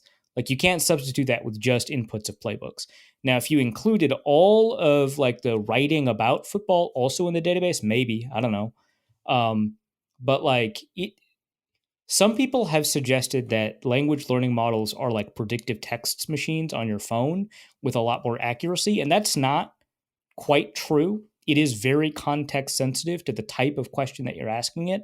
It is a language learning model and understands kind of the thing, but it's still not intelligent, right? It still cannot problem solve in the same way. The reason it can do math problems is because it is better than predictive text, but it understands the context of all of the petabytes and petabytes of information about that specific math problem it has. So it can run through the process because it knows what the process is. But in terms of solving basically a systems theory type equation that coaches can't solve, no, you can't have. And anybody who knows about this stuff, feel free to correct me. But like my understanding of all of this is that's not going to work. Well, let's go to the next question, who asks... Actually, before I do that, my thought was, when I read this, earlier today, I read an IO9 article that was on Star Wars, and it was written entirely by AI, and it was riddled with errors. And you can't call a football game, you can't like call plays for a football game if you're even managing to like mess up a layup Star Wars article. Yeah, because I've been writing some of these types of articles, obviously not Star Wars, but like articles that are meant to be the solution Google chooses when you type in a question in Google. And so, for example, we might have an article dedicated to the question of what time is kickoff for the Super Bowl. It will include that phrase in the article in a prominent, like in an H2 header or something like that. Hopefully I did not violate my non-compete clause by saying that, but whatever. It's a pretty simple SEO thing. So people search it. Pro Football Network is one of the first places that pops up. It's like a trusted source by Google. It's part of the Google thing. People have linked it before, all this stuff. Like it's not just being able to master the words that are used in SEO and the formatting used for it, right? Enters it pretty quickly. It helps our brand recognition. It helps people click on our stuff. It gives us ad impressions, right? So it wanted to do the same thing, but for the question of what is the chronological order of the Star Wars movies? This is an insanely easy thing to answer. I'm not putting shade on anybody who's Googling it at some point. Somebody has to learn it somehow. That's fine. But anybody who purports to have the answer to that, this is very easy. It is easier than figuring out the kickoff time for the Super Bowl, which changes, right? And I have to find, the press release that has it and put it out there and put it in the format. This is just like listing the 9 movies plus the like 3 or 4 shows, whatever, right? And that's it. That's all you got to do. It's the universe. There's one timeline in the Star Wars universe. It's not weird. It's if you had to do a chronology of Doctor Who, that would be weird, right? It's a linear timeline, and they messed it up. It was wrong. I think the screenshot I saw had the Star Wars, the Clone Wars last or second to last, and Rebels, which comes right after Clone Wars, last. Which, like, I don't know if anybody knows this, but the Clone Wars series takes place during the Clone Wars, which happens after the Star Wars movie Attack of the Clones. That is like a pretty intuitive. Like, if I knew nothing about the Star Wars universe and I was asked to order the movies, I would have probably put Attack of the Clones and the Clone Wars next to each other, right? And probably in the right order, right? Maybe. Like, you might have, yeah, right, maybe. You might have put Rebels right next to A New Hope, or I don't know, right? Like, if you don't know nothing about Star Wars, I don't know. But like, that's like a intuitive, like, you can't really screw that up if you're a thinker, right? And I don't mean like as an insult, you're a non-thinker. And I tell people on Twitter all the time they don't know how to read. Like, not that insult, but like literally a thinking human being. And the AI screwed it up. And also, there's a bunch of labor whatever implications a lot of important, but it's not for us to cover. Yeah, a lot of fun things happening in their unions about all of that. I hope the unions win that one. That's so screwed up, but also that's not the thing that we're talking about. No. Let's go to Dr. Delta Zarif Brad, who asks, for a Reefs NFL corner, what is the optimal allocation of money and cap by position group? However you think it's right to assign them. Are there any trends here about allocation and team outcomes? Record, playoff record, etc.?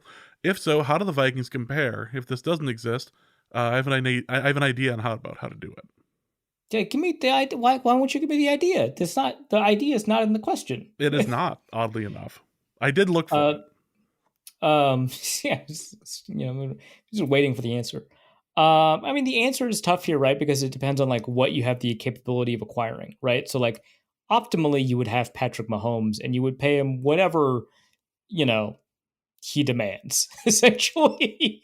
And then after that, like you figure out kind of like receiver and, offensive line and quarterback. Like the thing is like these are obviously like very general questions and you can answer them very specifically differently for different teams, because if you've got a quarterback that gets rid of the ball really quickly, like if you've got a Tom Brady, or actually Patrick Mahomes does get rid of the ball pretty quickly. We tend to remember the plays where he doesn't, but he's also very good at avoiding sacks. The offensive line is less important. Now we saw that the offensive line does matter to some extent. You can't have like the worst offensive line, right? The Chiefs wouldn't have lost that Super Bowl, right? If they had a better offensive line. But also, they still made it there, right? Without a very good offensive line. Like, that's pretty meaningful. So, if you got a quarterback like that, the offensive line matters a little bit less. And as the Chiefs have kind of demonstrated, the receivers kind of matter a little. So long as you got a guy, and they have Travis Kelce, not a bad guy to have, you kind of don't need as much of a receiver there. But on average, receivers are like the second most important position to have. So I don't know like what the optimal like percentage for each one is. Let me take a quick look at like, because SpotTrack does a pretty good job of like giving you the percentages. Okay, Google did not want to take me to SpotTrack. That was probably a user error, if I'm going to be 100% honest with everybody here. Positional payrolls, offense.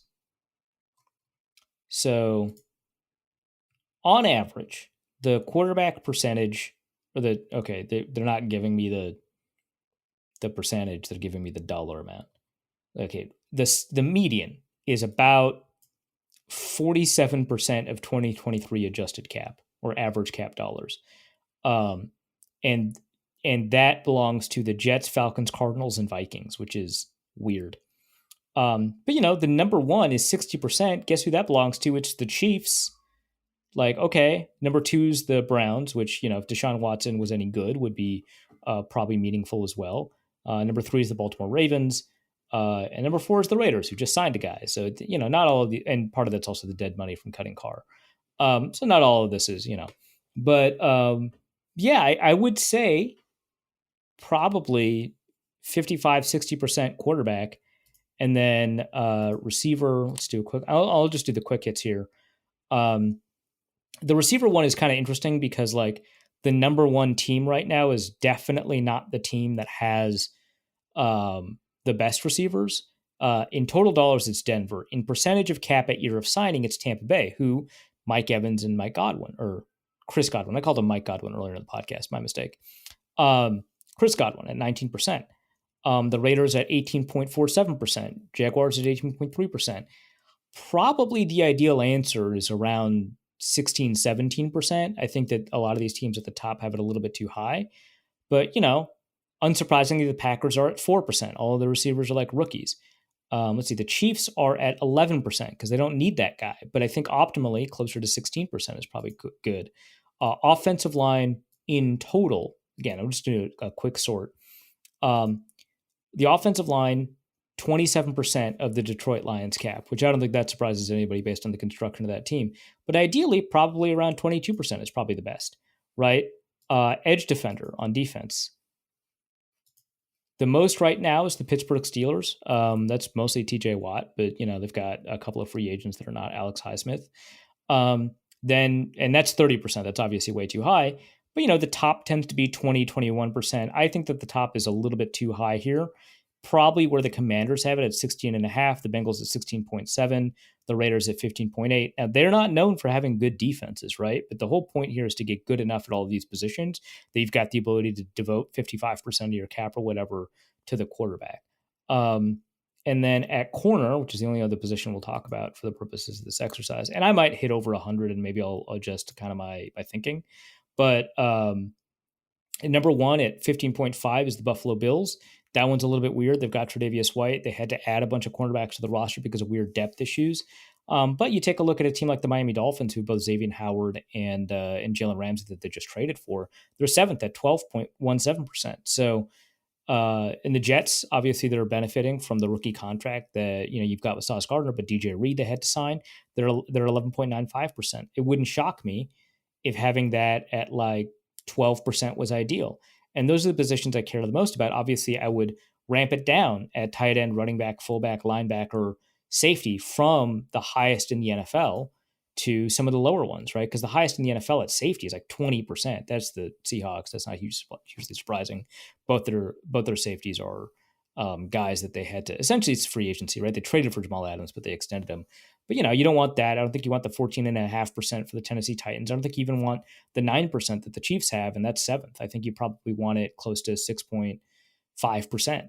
So like that's where the rest of that comes from, is that you're kind of chipping away at, tight end and running back and so on. But that would be, I threw out some percentages. Would not shock me if I overshot it and got over 100, but those are probably the allocations, just really quickly taking a look at the top ones in the NFL. Let's go to Anya Taylor-Joy, who asks, what Spielman-era player's jersey would you most like to give away in the same way that you gave away the Laquan Treadwell masterpiece last summer? I mean, I think like having another player that was like a frustrating first-round pick wouldn't be as like funny. I think it would be fun to have like a player that was like really recognizable as a meme player. And I think Percy Harvin is a really good fit for that, right? Like, I think Percy's too good. I think Percy, he only had like 3 good years in the NFL. That's still more than Laquan Treadwell did. Well, right, but my point is not that you want somebody who's like a hilariously bad pick for Spielman, right? Especially because it's kind of difficult to compare with Treadwell in that regard, as like a first round pick. But like, and you could do like a Matt Khalil, but that's like basically the same joke. I think just having a player who's fun to tell stories about, like Percy Harvin, would be good. Or a player that's just like weird to be proud of, but you'd kind of get it with like Cordero Patterson. That would make a lot of sense. I think right? I think Marcus Sherrills would be the one I would want. Oh, that rules. See, this is that is like too good though, also. Right? In the sense that you're just like, no one would ever feel weird about having a Marcus Sherrill, unless he does something weird off the field, but I'm not counting that. But no one ever feel weird about having a Marcus Sherrill's jersey. He's such a great story. It's like having an Adam Thielen jersey, even though Marcus Sherrill's is never as good as Adam Thielen. But this is such a great story. It's like a CJ Ham jersey. It's a great story. like Percy Harvin, you like at points you feel kind of weird about it, right? Like there's a point like after he was traded, you'd be like, man, I can't believe I have this jersey. What am I going to do with it? I mean, speaking as somebody who has a Percy Harvin jersey, yes, that is exactly what happened. Yeah, I think that's funnier. Or like the Cordero Patterson jersey. I personally I would just love a Cordero Patterson. Like that rules. So that's a little bit different. But like, you know. Oh, actually, you know what? I'd figured it out. It's Moritz. Oh, the German assassin, the one who Yeah, hated that nickname. Moritz Beringer. Yeah. Yeah, that's it. Figured it out. Are there any of those floating around? I don't know. Well, there was what was the at the live show that we did in November? I was listening about that the other day. And somebody who was the Old Dominion quarterback that played for the Vikings again? Wasn't that Taylor Heineke? It was Taylor Heineke, yeah. People showed up to the Vikings or to the taping with a Taylor Heineke jersey. So like those exist in the world. I'm sure that somebody has a Moritz Beringer jersey somewhere. That would rule. That's pretty good. I like Cheryl's, but that's a good spot. Also, for a Reef's furry corner, which Viking, past or present, is most likely to have a hidden fursona? What is that fursona, and what would be yours? I'm not answering what mine would be. I'm not answering what the concerning thing is that makes it sound like you know what it is. That's none of your damn business. We're gonna move on to what yours and a favorite Viking is. Oh, if you're not gonna at least answer questions. They don't even reveal what it, right? Like I have answered similar questions on the Discord. I'm good. So here's the thing. I'm not going to ask you what it is, nor am I going to attempt to divine what it is through these questions. I just want to know if you know what yours is. Somebody had said in the Discord that mine has to be Nessie. So going off of this suggestion, actually, I think that has to be. Yeah. Okay, which Viking has a secret fursona? Now, obviously, past or present would include Chris Kluwe. So, Dad, off the bat, easy. Yeah, that's a layup. But aside from like specialists, which like really narrows the field here, like you're not going to be like Kirk Cousins. What's your fursona? He's going to be like, what in God's name, capital G God, is that? And like the answer is not a very Christian answer, Kirk. I don't know what to tell you. Like that's just not that exchange is not going to happen. Has someone probably told Justin Jefferson what they think his persona is? Probably. That would not shock me. Who else is? I mean, Stephen Weatherly was pretty online. Like that, it could be that. Charles Johnson, I could totally see having a fursona. It's going to be like Chad Greenway or something. Oh God, that would be funny. Which, I don't have anything against furries. I'm just like, definitely not one. It's just like, I don't get it. Have fun. That's where you and I differ. I do have something against furries, but that's a story for another time. Yeah. As for what's my fursona, don't know. Have not thought about it. Nick Howard asks, what did you do with your free time when Elon made everyone's Twitter accounts limited? You just found other places to argue. Yeah, I just started posting on Blue Sky and refreshing Twitter. Like that's it. I like what did you do? Did you read a book? I'm far past that. I barely know how to read. I know enough. You've spent so much time on Twitter that you don't know how to read anymore. You're too busy watching the ads for items that are clearly designed for like felony theft. Right, but like because it has civil, I don't know, like legal uses. I don't know what the word is here. It's non-felonious uses. This is not. Oh, Jesus Christ, Arif! This is not like oh, I put tobacco in my pipe and smoke it.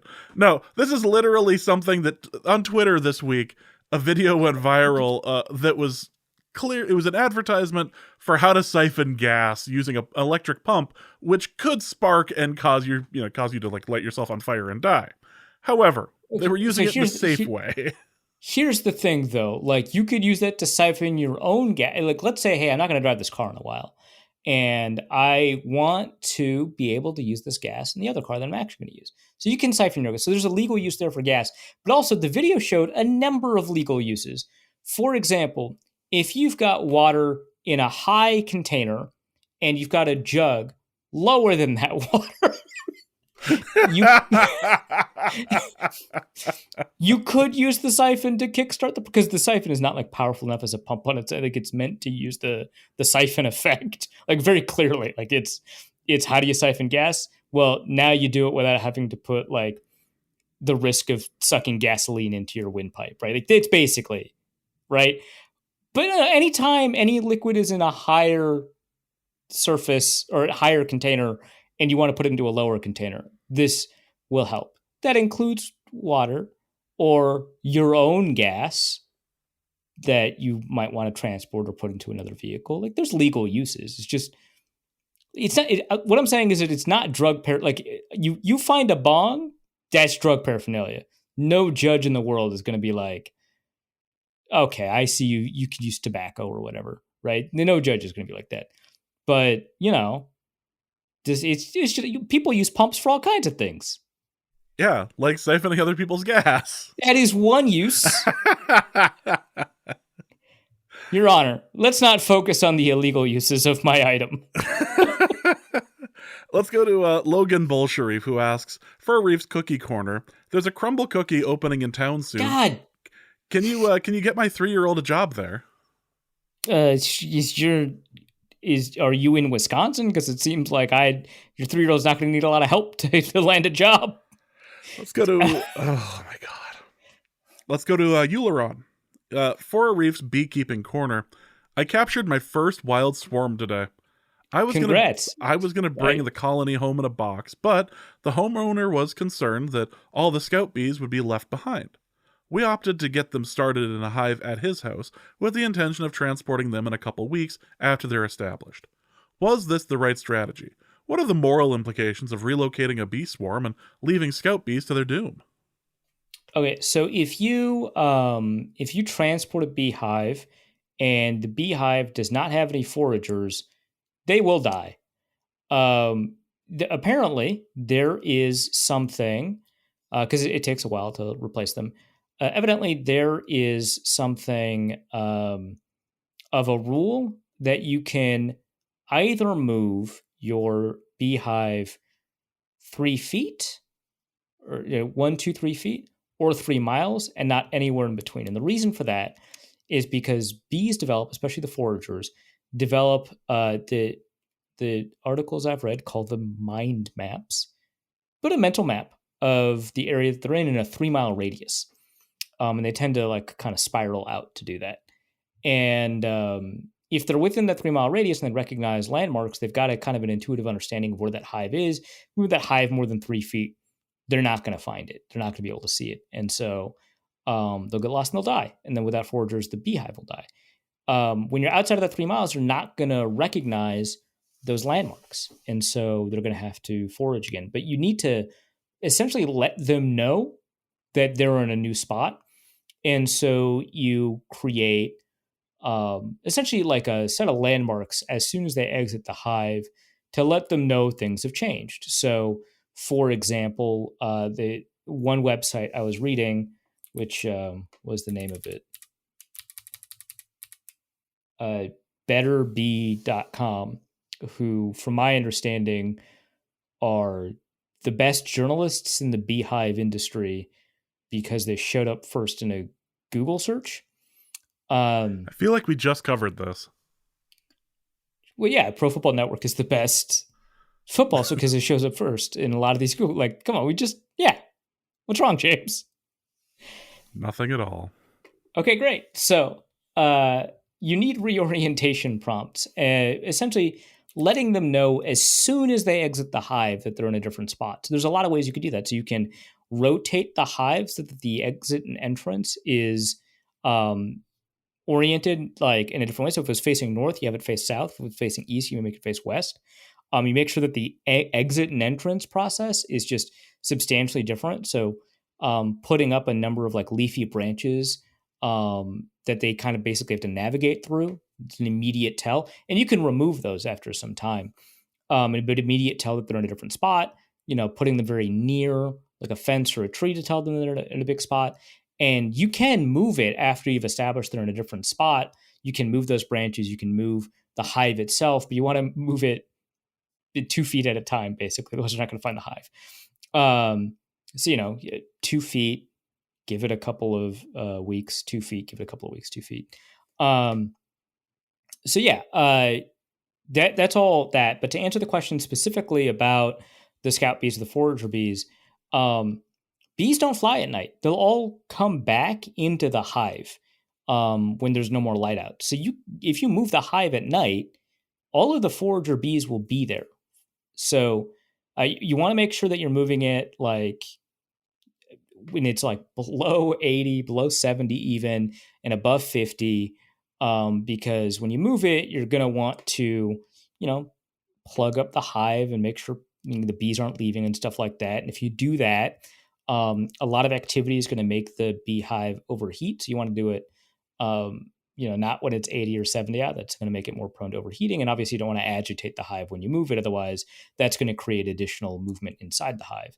And you don't want to spread it out over a number of nights because then they will overheat. They'll also die because they need to get out and, get food. So yeah, that you can move the beehive knowing that the forager bees are all there. So it's not like you are in a spot where it is, moving beehives is like a known thing in the community. If you get them started at a hive at this guy's house, it's a wild swarm, right? So getting them, kind of used to the hive box, that's fine. Waiting a couple of weeks, that actually is a great idea because the forager bees with the old mental maps, this is a line from the articles that I read. The forager bees will die of old age. So now you don't have any mental memory of the old map after a couple of weeks, which I guess that's great news. And so then you can move it after like 3 weeks after you've got it set up. Then if you want to move it again, you should probably wait a couple of weeks again, 2-3 weeks. But that's fine. Getting them established in the hive in a new atmosphere, so long as you're not moving them inside that span of 35 feet and 3 miles. It is possible to do it. It's just like it's actually probably better to move it outside the 3 mile range, wait a couple of weeks, and then move it back inside that 3 mile range if that's what you're going to do. Than it is to try and move it like 2 miles or something like that. So that's something to pay attention to. I haven't been on a good, proper Arif beekeeping corner question for a while, so I enjoyed that thoroughly. Good. Minneapolis Cinnamon Cheerios asks something very near and dear to Arif's heart. For Arif's self-fulfilling prophecy corner, why do I avoid going to the dentist for years because I'm afraid of being told I'll need a bunch of work done, then eventually summon the stamina to actually go to the dentist, only to be told I need a bunch of work done? Why am I like this? Because your brain is bad. Good news, everyone's brain is bad in the same way. So that's nice. I hope that helps. But humans are very quick to identify knowledge of a situation with the reality of the situation. It's like deep in the pattern recognition portion of your brain. So you consciously recognize that, the dentist or the doctor or whoever is not responsible, but you engage in a lot of behaviors as if they would be responsible, as if you're not going to get cancer because you didn't go to the oncologist to get your lesion checked or whatever, right? Because knowing makes it real in a very irrational but like deeply held conscious or subconscious part of the way that you operate. So that's just being human, and humans are bad at thinking. That's why the way things are right now is how they are. So that's something you need to kind of overcome. I also have this problem with the dentist, except it's not that I'll get news that my teeth need work. I have already received that news. I just don't have the mental activation energy to do the thing. So that's a different problem, but it's a very similar problem. But yeah, you're like this because you just have the same cognitive biases everybody has. Some of us have them a lot less than others. A lot of that is actually environmental. You know, the ability to kind of confront that and deal with that and internalize it. But like, yeah, that's why. It's because you've got a bad brain, but not you specifically, but like you, like kind of generally. Yeah. Sorry. Well, that they've been listening to the show long enough. I assume it hasn't Yeah, helped. you've got a particularly bad brain, actually. Yeah. Yeah. Kyle Slaby, otherwise known as the Bolsharif Herman, asks, for a Reef's anime and manga corner, I am What? almost finished reading the Swordsmith arc of Demon Slayer. Nonsense. Then I will watch up through the current episodes. So, based on your fairly complete knowledge of anime and manga, Which I which don't have. of can you help me pronounce this word? Nope. Tanjiro Kamado's characteristics is least believable. His ultra Yeah, it sounds like sensitive. you nailed that pronunciation, James. I'm very proud of you. I have no idea what I'm talking about. His Mm. ultra sensitive nose that can smell emotion and intent of actions, his ability to remember his prior ancestors' fighting styles and memories, or his nearly unflappable positivity and empathy for all humans and demons. Boy, it has to be the last Okay. one, right? So, the way that I just talked about all the problems that humans have. Um, so I am going to assume that this Tanjiro character is a human, for I have never watched this Demon Slayer anime. Never heard of it. Again, as everyone knows, I don't watch anime. Um, I'm going to assume that this guy is a human. I'm going to assume, based off of kind of the context here, that the show for people who like to watch anime absolutely rules and has wonderful animation, and its storytelling is all right, but it's totally worth it because the animation is remarkable and the storytelling is good enough for you to get strung from action sequence to action sequence, and then the emotional notes that it hits are really, really high. And it earns a lot of its moments. This is what I'm learning kind of just from the context of the question. I've never heard of this anime in my life. Um, but if I had, it sounds like something I would highly recommend to people, especially people just getting into this art form or medium that doesn't deserve to exist. And I definitely have not heard of it. Um, of those three qualities that you mentioned, the ultra sensitive nose that can smell emotion and intent, the ability to remember his prior ancestors' fighting styles and memories, or the nearly unflappable positivity and empathy he has for all humans and demons.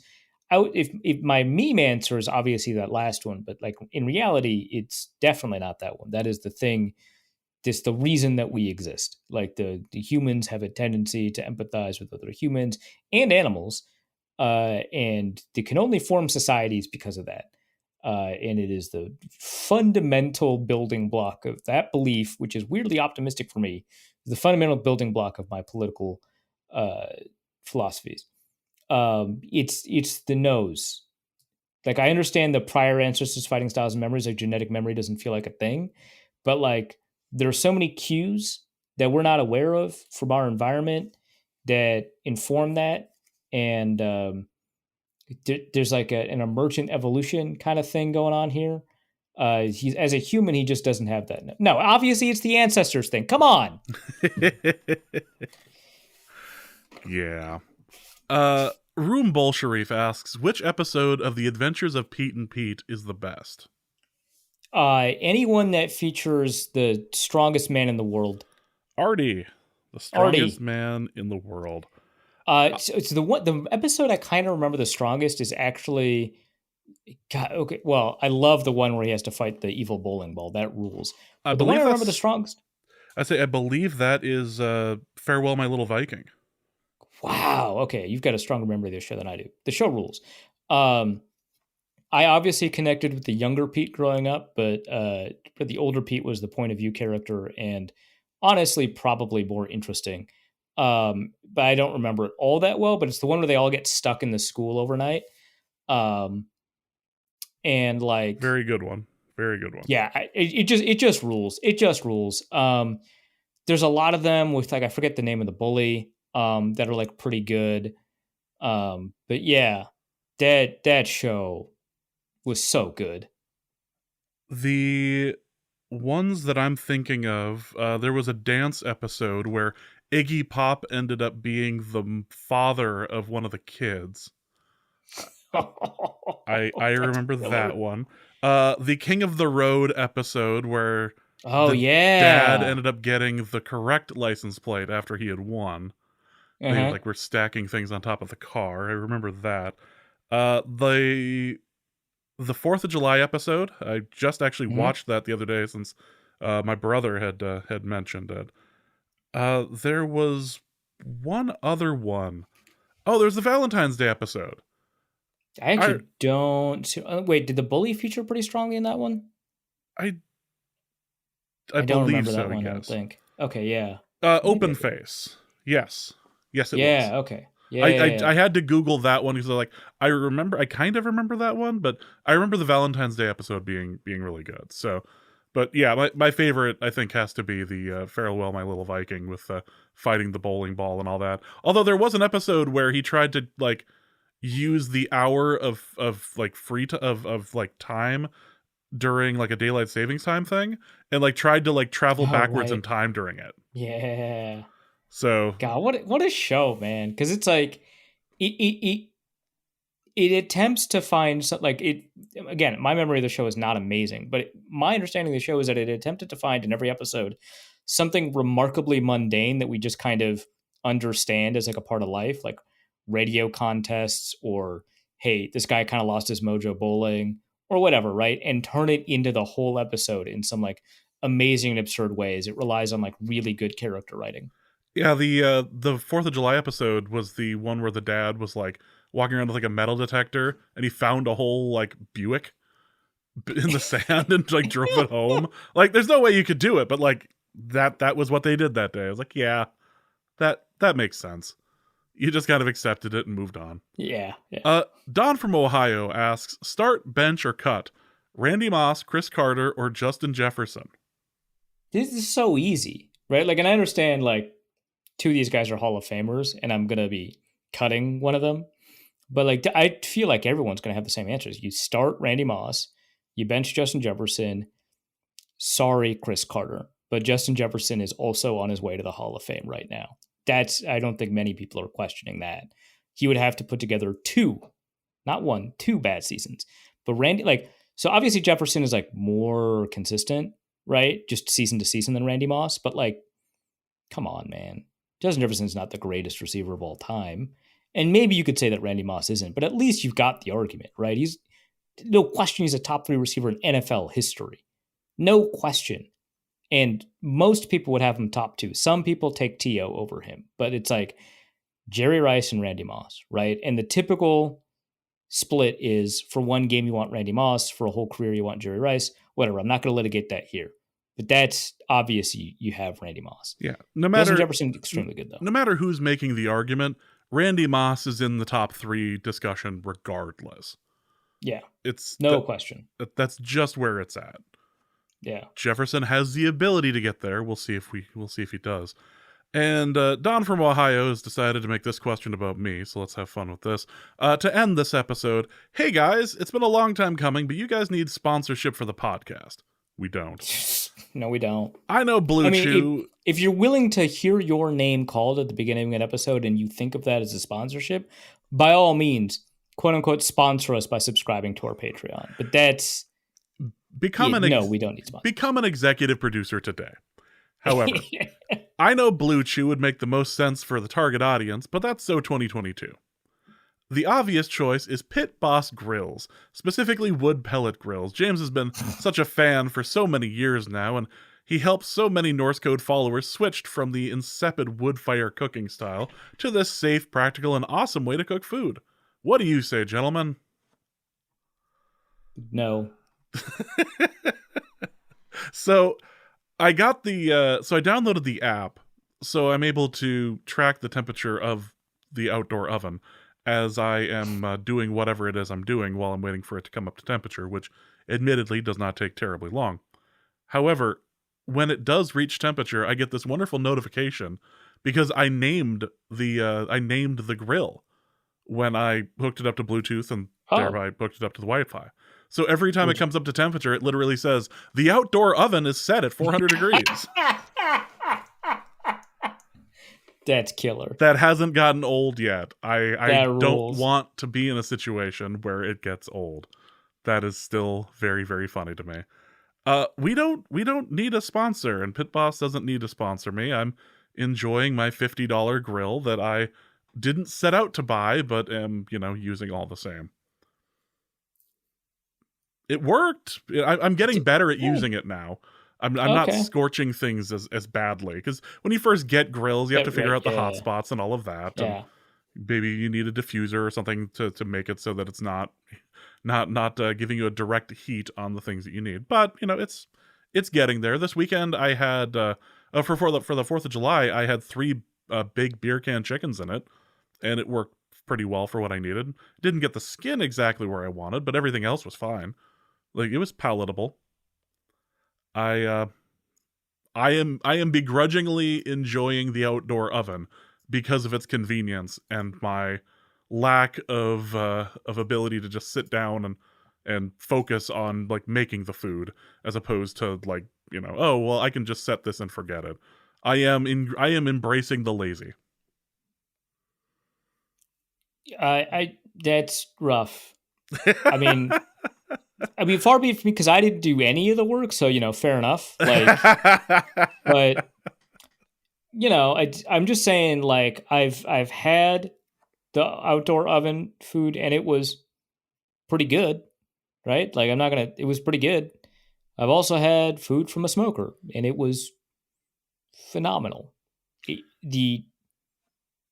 It's not even like I don't consider myself biased against like new cooking techniques. Like, I took to sous vide really quickly. I love that stuff, right? It's just the ceiling on this sort of thing is capped, I think. The traditional smoking and charcoal grilling are just so good that it is really tough to beat. Well, we're enjoying it. Well, I'm enjoying it all the same, and trying to ignore every time that it actually occurs to me that I could be using my regular smoker right now if I just wanted to like spark it up and do something. But right now, I just don't. And with that disappointment, we are going to end this episode. Arif, what do you have to plug?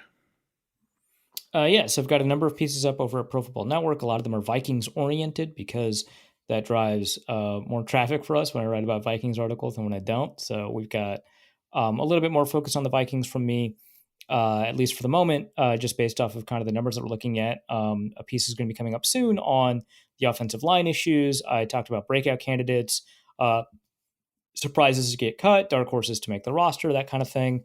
So those are up. I've got pieces about Julius Thomas over there, about his post-career life as a clinical psychologist who's pursuing his PhD with an emphasis on neuroscience, and his efforts to improve player outcomes after they retire.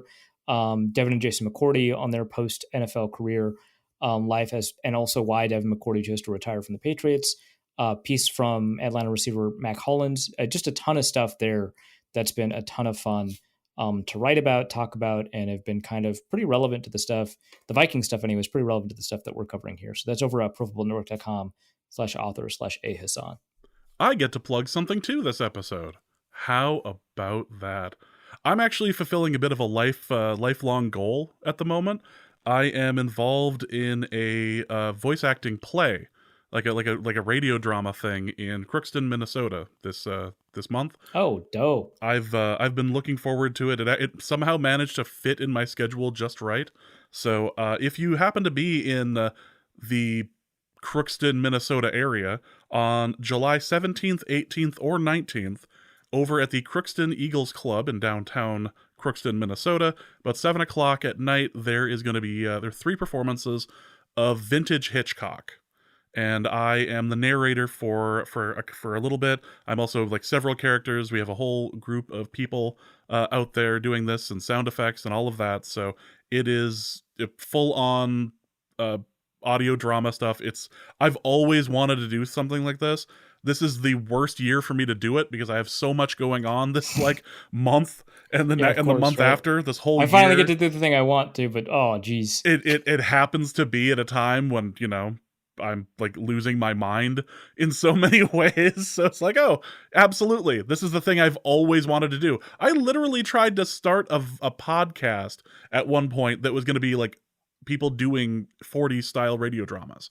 So this is the closest I'm going to get to that, I think. So Vintage Hitchcock, the 17th, the 17th, 18th, and 19th. Yeah. Because I'm going to Vegas the next day. So the 17th, 18th, and 19th of July, Crookston Eagles Club, $15 at the door, I believe. Check it out. It's going to be a lot of fun. It's going to be really funny. And I get to be the first person I get to be the person who walks up and does my best Hitchcock impression and saying, good evening. So check it out. Nice. It should be a lot of fun. For a Reef, my name is James. Thank you guys so much for listening. And please remember to embrace the lazy. And we'll be back with our 10th year anniversary episode next time. Norse Code is the largest and only division of Norse Code LLC. You can find Norse Code on the Daily Norseman, SB Nation's Vikings blog at dailynorseman.com. You can also find it on iTunes, Apple Podcast, Spotify, Stitcher, Google Play, and wherever fine podcasts are aggregated. Our Vikings blogger extraordinaire and generally useful human is Arif Hassan of and he can be found at Arif Hassan NFL. I am your producer and host, and my name is James Pagashnik. You can find me at the show's official Twitter feed at NorseCodeDN or my personal account at Big Mono. If you'd like to donate a few bucks to the show, you can do so in a few different ways. You can go to patreon.com/NorseCode and donate there. For $3.50 a month, you get bonus material and more. You can also go to paypal.me/NorseCode for a one-time donation, or you can go to norsecode.threadless.com and pick up some Norse Code merchandise. Any questions or comments that cannot fit in a tweet can be sent to norsecodepodcast@gmail.com. On behalf of the Norse Code staff, thank you so much for listening. Our formula is this. Hey, all things are possible through the power of Ben DiNucci. I suppose the first thing I do now is put one word in front of the other, and eventually the thought is that you say enough words that you have enough momentum to start moving toward your eventual goal. Hi, this part of the episode is not something you necessarily need to hear. This is more just fulfilling a promise. One of the reasons we haven't taped a lot of episodes in the past 6 weeks or so is because of a very close death to me. Those of you who attended the live show in Eagan, Minnesota this last November may have met a woman by the name of Alyssa Rogala. Alyssa was my then girlfriend, and she would have been in the bright blue dress that she was incredibly pleased with. I thought it looked fine, but I she was very, very happy with. And you can hear her laughing maniacally on the episode at the part where I reveal the bingo shirt, because she knew that she was going to have to put it away. She had passed away unexpectedly at the age of 35. We had dated for more than a year and had split at the very end of February, middle of February, due to various issues, and then a few months later, she had unexpectedly passed. And I'm reminded of something that Bobcat Goldthwait had said shortly after the death of his best friend, Robin Williams, where they were talking about the whole process of, like, they were comics. So occasionally they talked about things other than death and suicide and all of that. And at some point we had a discussion over what would happen if something were to happen to her, and she had asked that I perform a bit of a eulogy of sorts. And as I didn't attend the funeral, I will be attempting to provide a little bit of, a wake here. She hated formality, anything but senseless good taste. So at my therapist's suggestion, and what she had literally asked for at one point, I would like to provide you with a little bit of insight as to who Alyssa Rogala was. Again, this isn't something you necessarily need to hear. There are family members of her that may listen to this, and to you, I would just like to say there is nothing personal meant in any sort of like attack or anything on this. My thing is that I witnessed her being, eulogized and all of that, but no one really talked about the last year of her life. I imagine it was difficult for anyone too. It's difficult for me too. However, it's an important year, and she did a lot of good work. We met at a time that we both really needed each other, I felt. Somebody had posted something along those lines as well in a loving tribute, that she always seemed to find her way into your life at a time that she would do the most good when you needed it. I was in a situation where I was a shell-shocked mess, and she was floating without a purpose, kind of needing an anchor. And we hit it off pretty immediately. We talked, we laughed, and we set up a first date. And we decided to hit up a bunch of terrible dive bars in the city of Grand Forks, North Dakota, and dress up like to the nines. Like suit coat, tie, like if I would have had a top hat, I would have worn a top hat sort of thing. And we proceeded to go out on the town and do this and that, and it was so much fun. And we ended up at this dive bar close to my place that was doing karaoke. And she broke out, before I had a chance to sing, she had broken out Renegade by Styx. And if you know that song, it has this like great like a cappella thing to start, and it was enough to make you go, all right, you have my attention. This is fun. And it was, it was a great time. And I didn't recognize at the time why it was weird, but she had brought a breathalyzer to the date, and I hadn't figured out again exactly why that was. It didn't click, oddly enough, until after she had passed as to why she would carry a breathalyzer for something like that. Afterwards, the next day, we had gone to this Chinese place in Forks and felt like our fates were sealed when we both got the same fortune cookie after we had finished our meal. It was empty. Both of us received an empty fortune cookie, and we thought that was absolutely hysterical. Like, what are the absolute odds of that? It was just one of those little moments that, especially in the beginning of a relationship, that make you just laugh and go, well, there's clearly something here. Like, did everyone in the restaurant get an empty fortune cookie? We joked about that for like a full year, about how silly that whole thing was.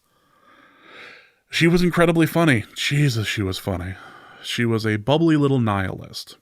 Not particularly religious, not particularly anything, but she loved books. She loved reading. She was always reading from the library on her phone, through Kindles and all of that. She was a huge reader. Watching her made me figure out kind of how I do things. I didn't recognize the self-soothing thing until recently. That, in fact, at the time I thought it was odd, self-soothing through like watching the same YouTube videos over and over and over again. Like, I didn't recognize that I absolutely do the exact same thing. She was really big into Ryan George videos, the pitch meeting guy. Super easy, barely an inconvenience was something you heard often in our home. Uncle Roger videos, the regular ordinary Swedish mealtime guy. The guy from Wisconsin who has his videos that's talks about the Midwest goodbye and how he gets like trapped and all of that. The Film Drunk podcast, otherwise known as the Fraudcast, would constantly be heard. Or, listening to Ramshackle Glory's Your Heart is a Muscle the Size of Your Fist, or the Neon Pegasus songs, or any number of Mountain Goat songs. She loved a good running joke, and it was part of a self-soothing thing. She was a travel companion. She was a partner. And a lover of trying to keep things simple. Because of who I am, I tend to try to overcomplicate things or go what if we did this as well? And she was very much a minimalist, both in the things that she would keep, the clothes she would keep, the things that she would find interest in. It was always funny to, try to kind of overachieve at something. And the thing that she liked most was, oh, well, they had snapdragons out in front of the restaurant. It was like, that's one of those people that made you take stock, or take a step back rather, about what you were seeing, what you were doing, and forcing you to reevaluate priorities or reevaluate how you looked at the world. She absolutely loved board games. And specifically the board game Betrayal at the House on the Hill. It's supposed to be a 4-player game. I played so many games of that with her, and each time it was different because of the way the endings work. And it was absolutely so much fun to do. And we had a 4-hour session of that once because of the ending, and the fact that she won made me so mad. It was so funny. You do the whole, don't go to bed mad. I went to bed mad because of how a board game went. She hated how competitive I was at times, but I really wanted to win that one, and it just didn't end up working out. Which is also to say she loved the real-life version of board games as well, with escape rooms. Famously only losing, I think, 3 of them, and one we were way too hungover for. We tried to do one with a couple of friends, and we tried, but we were not doing well with how things operated. We were close, and if the person operating it was a little bit better at clues, we probably would have won, but we were way too hungover for that particular game. She loved making things clean, and in her mind, and you find this with people who drink too much or have a mental illness or have lots of chaos in their head, you find that they find their version of solace. They find their way of being complete and feeling normal. They get their calm from a calm room, from a clean room, from a room that makes sense, that has order. And that was her, to a T. Even when she was, even after she had passed, the comment was, when they went to go clean out her home, that it was immaculate. Because of course it was. She wouldn't want it any other way. It was spotless. That was how she operated. She liked to think she was handier than she was. There were a number of times when I would just go, we're throwing this stupid thing out, let's not. And by God, her stubborn Polish everything would be thrown into this thing that she had to do, had to accomplish. And I can't tell you how hard I laughed the other day. She'd attempted to fix one of the chairs in the kitchen area of my home. And we still had the chair, and something she tried for a very long time to fix.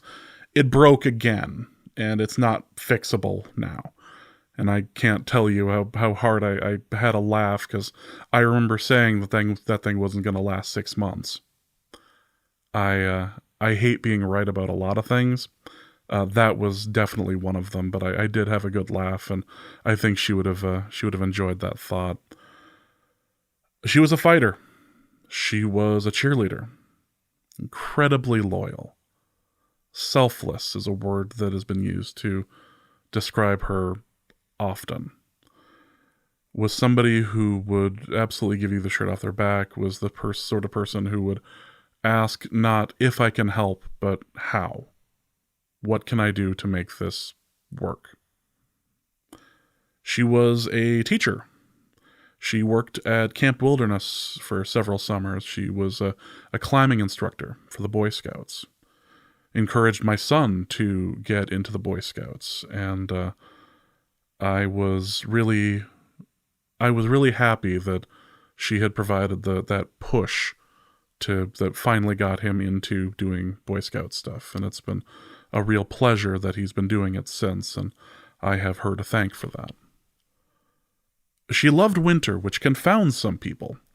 How much she loved winter despite the fact that she lived in the windiest place on Earth, in one of the coldest places on Earth.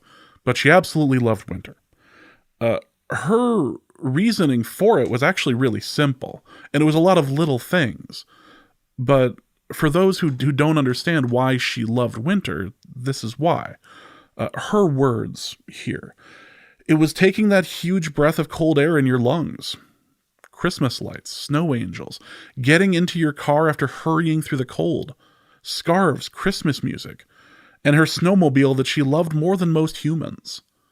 The frost on the limbs of the trees and seeing the stars hang out like cut diamonds in the sky on particularly cold nights. She saw the pure joy in the littlest of things. You always heard her before you saw her. That's one thing that is pretty constant in talking with her friends for months ago and all of that. You always heard her. She had said multiple times, I come from a very loud family. I have poor hearing. I am a very loud person. And you go, okay, fine. Well, my name is James and I'm incredibly loud too. No. Had nothing on her. You always heard her before you saw her. She loved Fargo and living there when she did, and loved live music and wished she could live back there again, but never felt remotely comfortable when we were there. Though seeing Alyssa reconnect with Tyler Fornes, who was, apologies if I mispronounced your name, the Vikings writer, they had known each other back in Fargo and from like working at the same restaurant. And it was really fun to see the reaction there. 'Cause she was texting me during the live show, how do I know this guy? Like the blonde guy over there with the beard, how do I know him?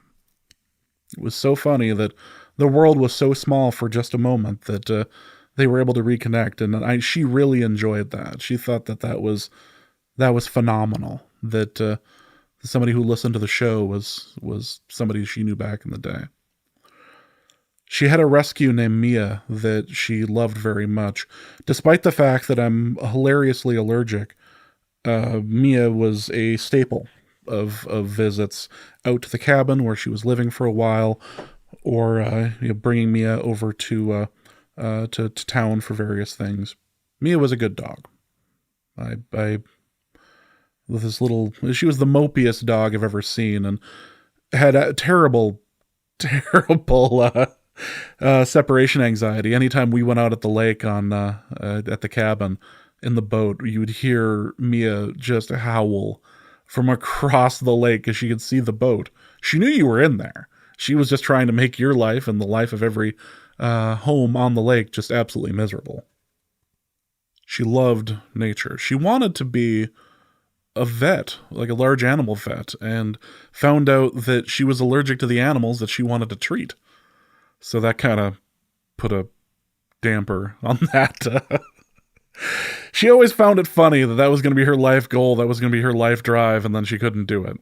So instead, she got her degree with involving nature over at NDSU, and she liked to tell Arif that she had a class with Carson Wentz, and despite all of his tweets and discussion about how much he didn't like Carson Wentz, that Carson was actually a kind of nice guy, and was super nice to her during a group project. So there is that. But she was very into nature. She always knew the birds and always knew the horses. And whatever we were watching, or like movie, or if we were like driving by some place and there were horses out, she knew the names of every single one of them. She could guess the number of hands they were. It was impressive. This was a woman who decided to work at a homeless shelter because she wanted to help. And over COVID was handling any number of situations involving homeless people in Fargo. She was having to do homeless, I say triage work, but people with, handling things with people with involving COVID and all this. Like, she was working hard through all of that. Her memory was shot. And whether this was a result of the medication she was taking or whether it was due to the drinking, to know her was to hear the same story 3 or 4 times. Sometimes you would laugh, sometimes you wouldn't, sometimes out of courtesy, but to know her was to hear the same story 3 to 4 times. It was a challenge at times, but it was so funny to watch her light up on the same story you'd already told her 3 times before. It was something I'd never seen, and again, she'd always blamed it on medication, but when you're with somebody for a year and you have only a handful of memories of them being sober, you kind of take what you can get. She was an alcoholic. She knew this. She had said as much repeatedly. There were many times where we discussed how terrifying it was to watch somebody try to pickle themselves in front of you. But you try. And sometimes you get the attention of the person, and sometimes you don't. And you only had the attention of the person because you happen to be bringing them alcohol to make the DTs stop, or at least lessen. Actually, the last conversation we had in my home, we talked a couple times after we had split, but the last conversation we had in our home, I was making it clear that I knew that this wasn't her just, being cold. Sometimes with addicts, you find that they'll say whatever you need, or whatever they need to, just in order to, get the thing that they need. Which, that sentence doesn't really make sense, but they'll say whatever they have to get the thing that they need. And in this particular instance, I was standing in the way of alcohol. And I was explaining to her about a Craig Ferguson joke. Because in his stand-up, Craig Ferguson had famously gotten sober after a number of tries, and was sober for more than like 20 years. He still is, as far as I know. But he had the famous thing about leaving Britney alone because, we're all too down on all these people who are dying as celebrities. You can't solve alcoholism with money. You can't solve alcoholism with all of these other, fame things. You have to do the work.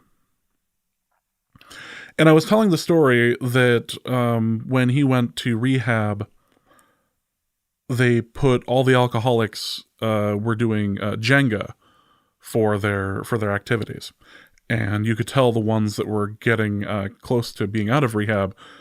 It was basically, you have the DTs, now you have to focus because your hands are shaking, and you could tell the people who were winning because they were the ones on their way out because they had it had left their system.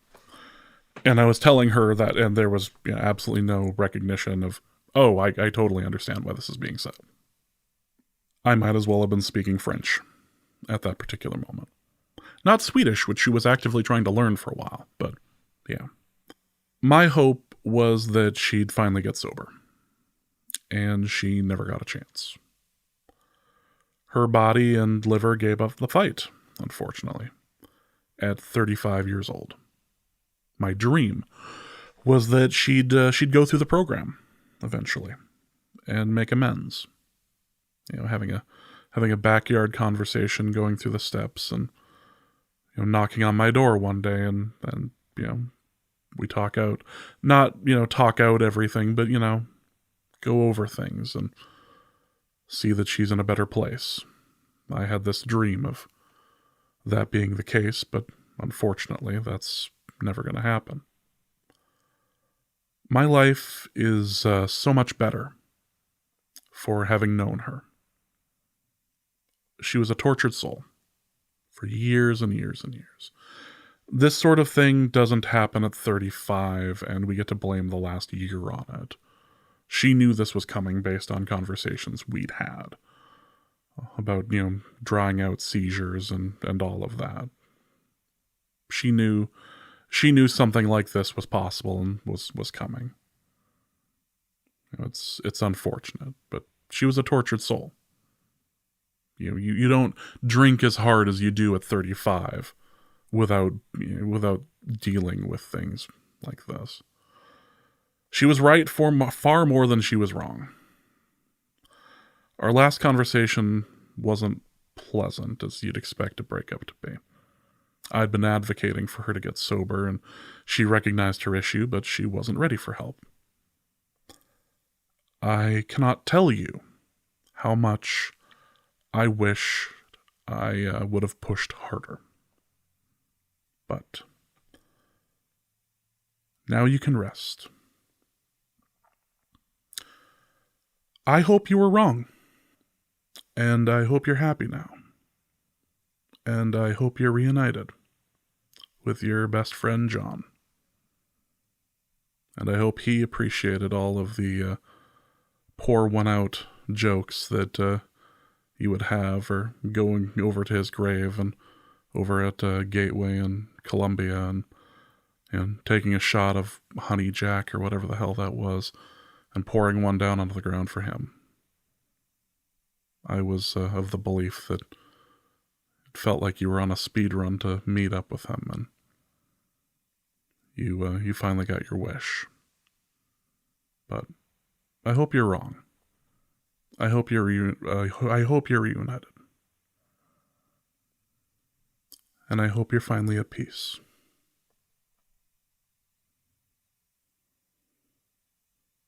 Good night, Alyssa Rogala. Good night.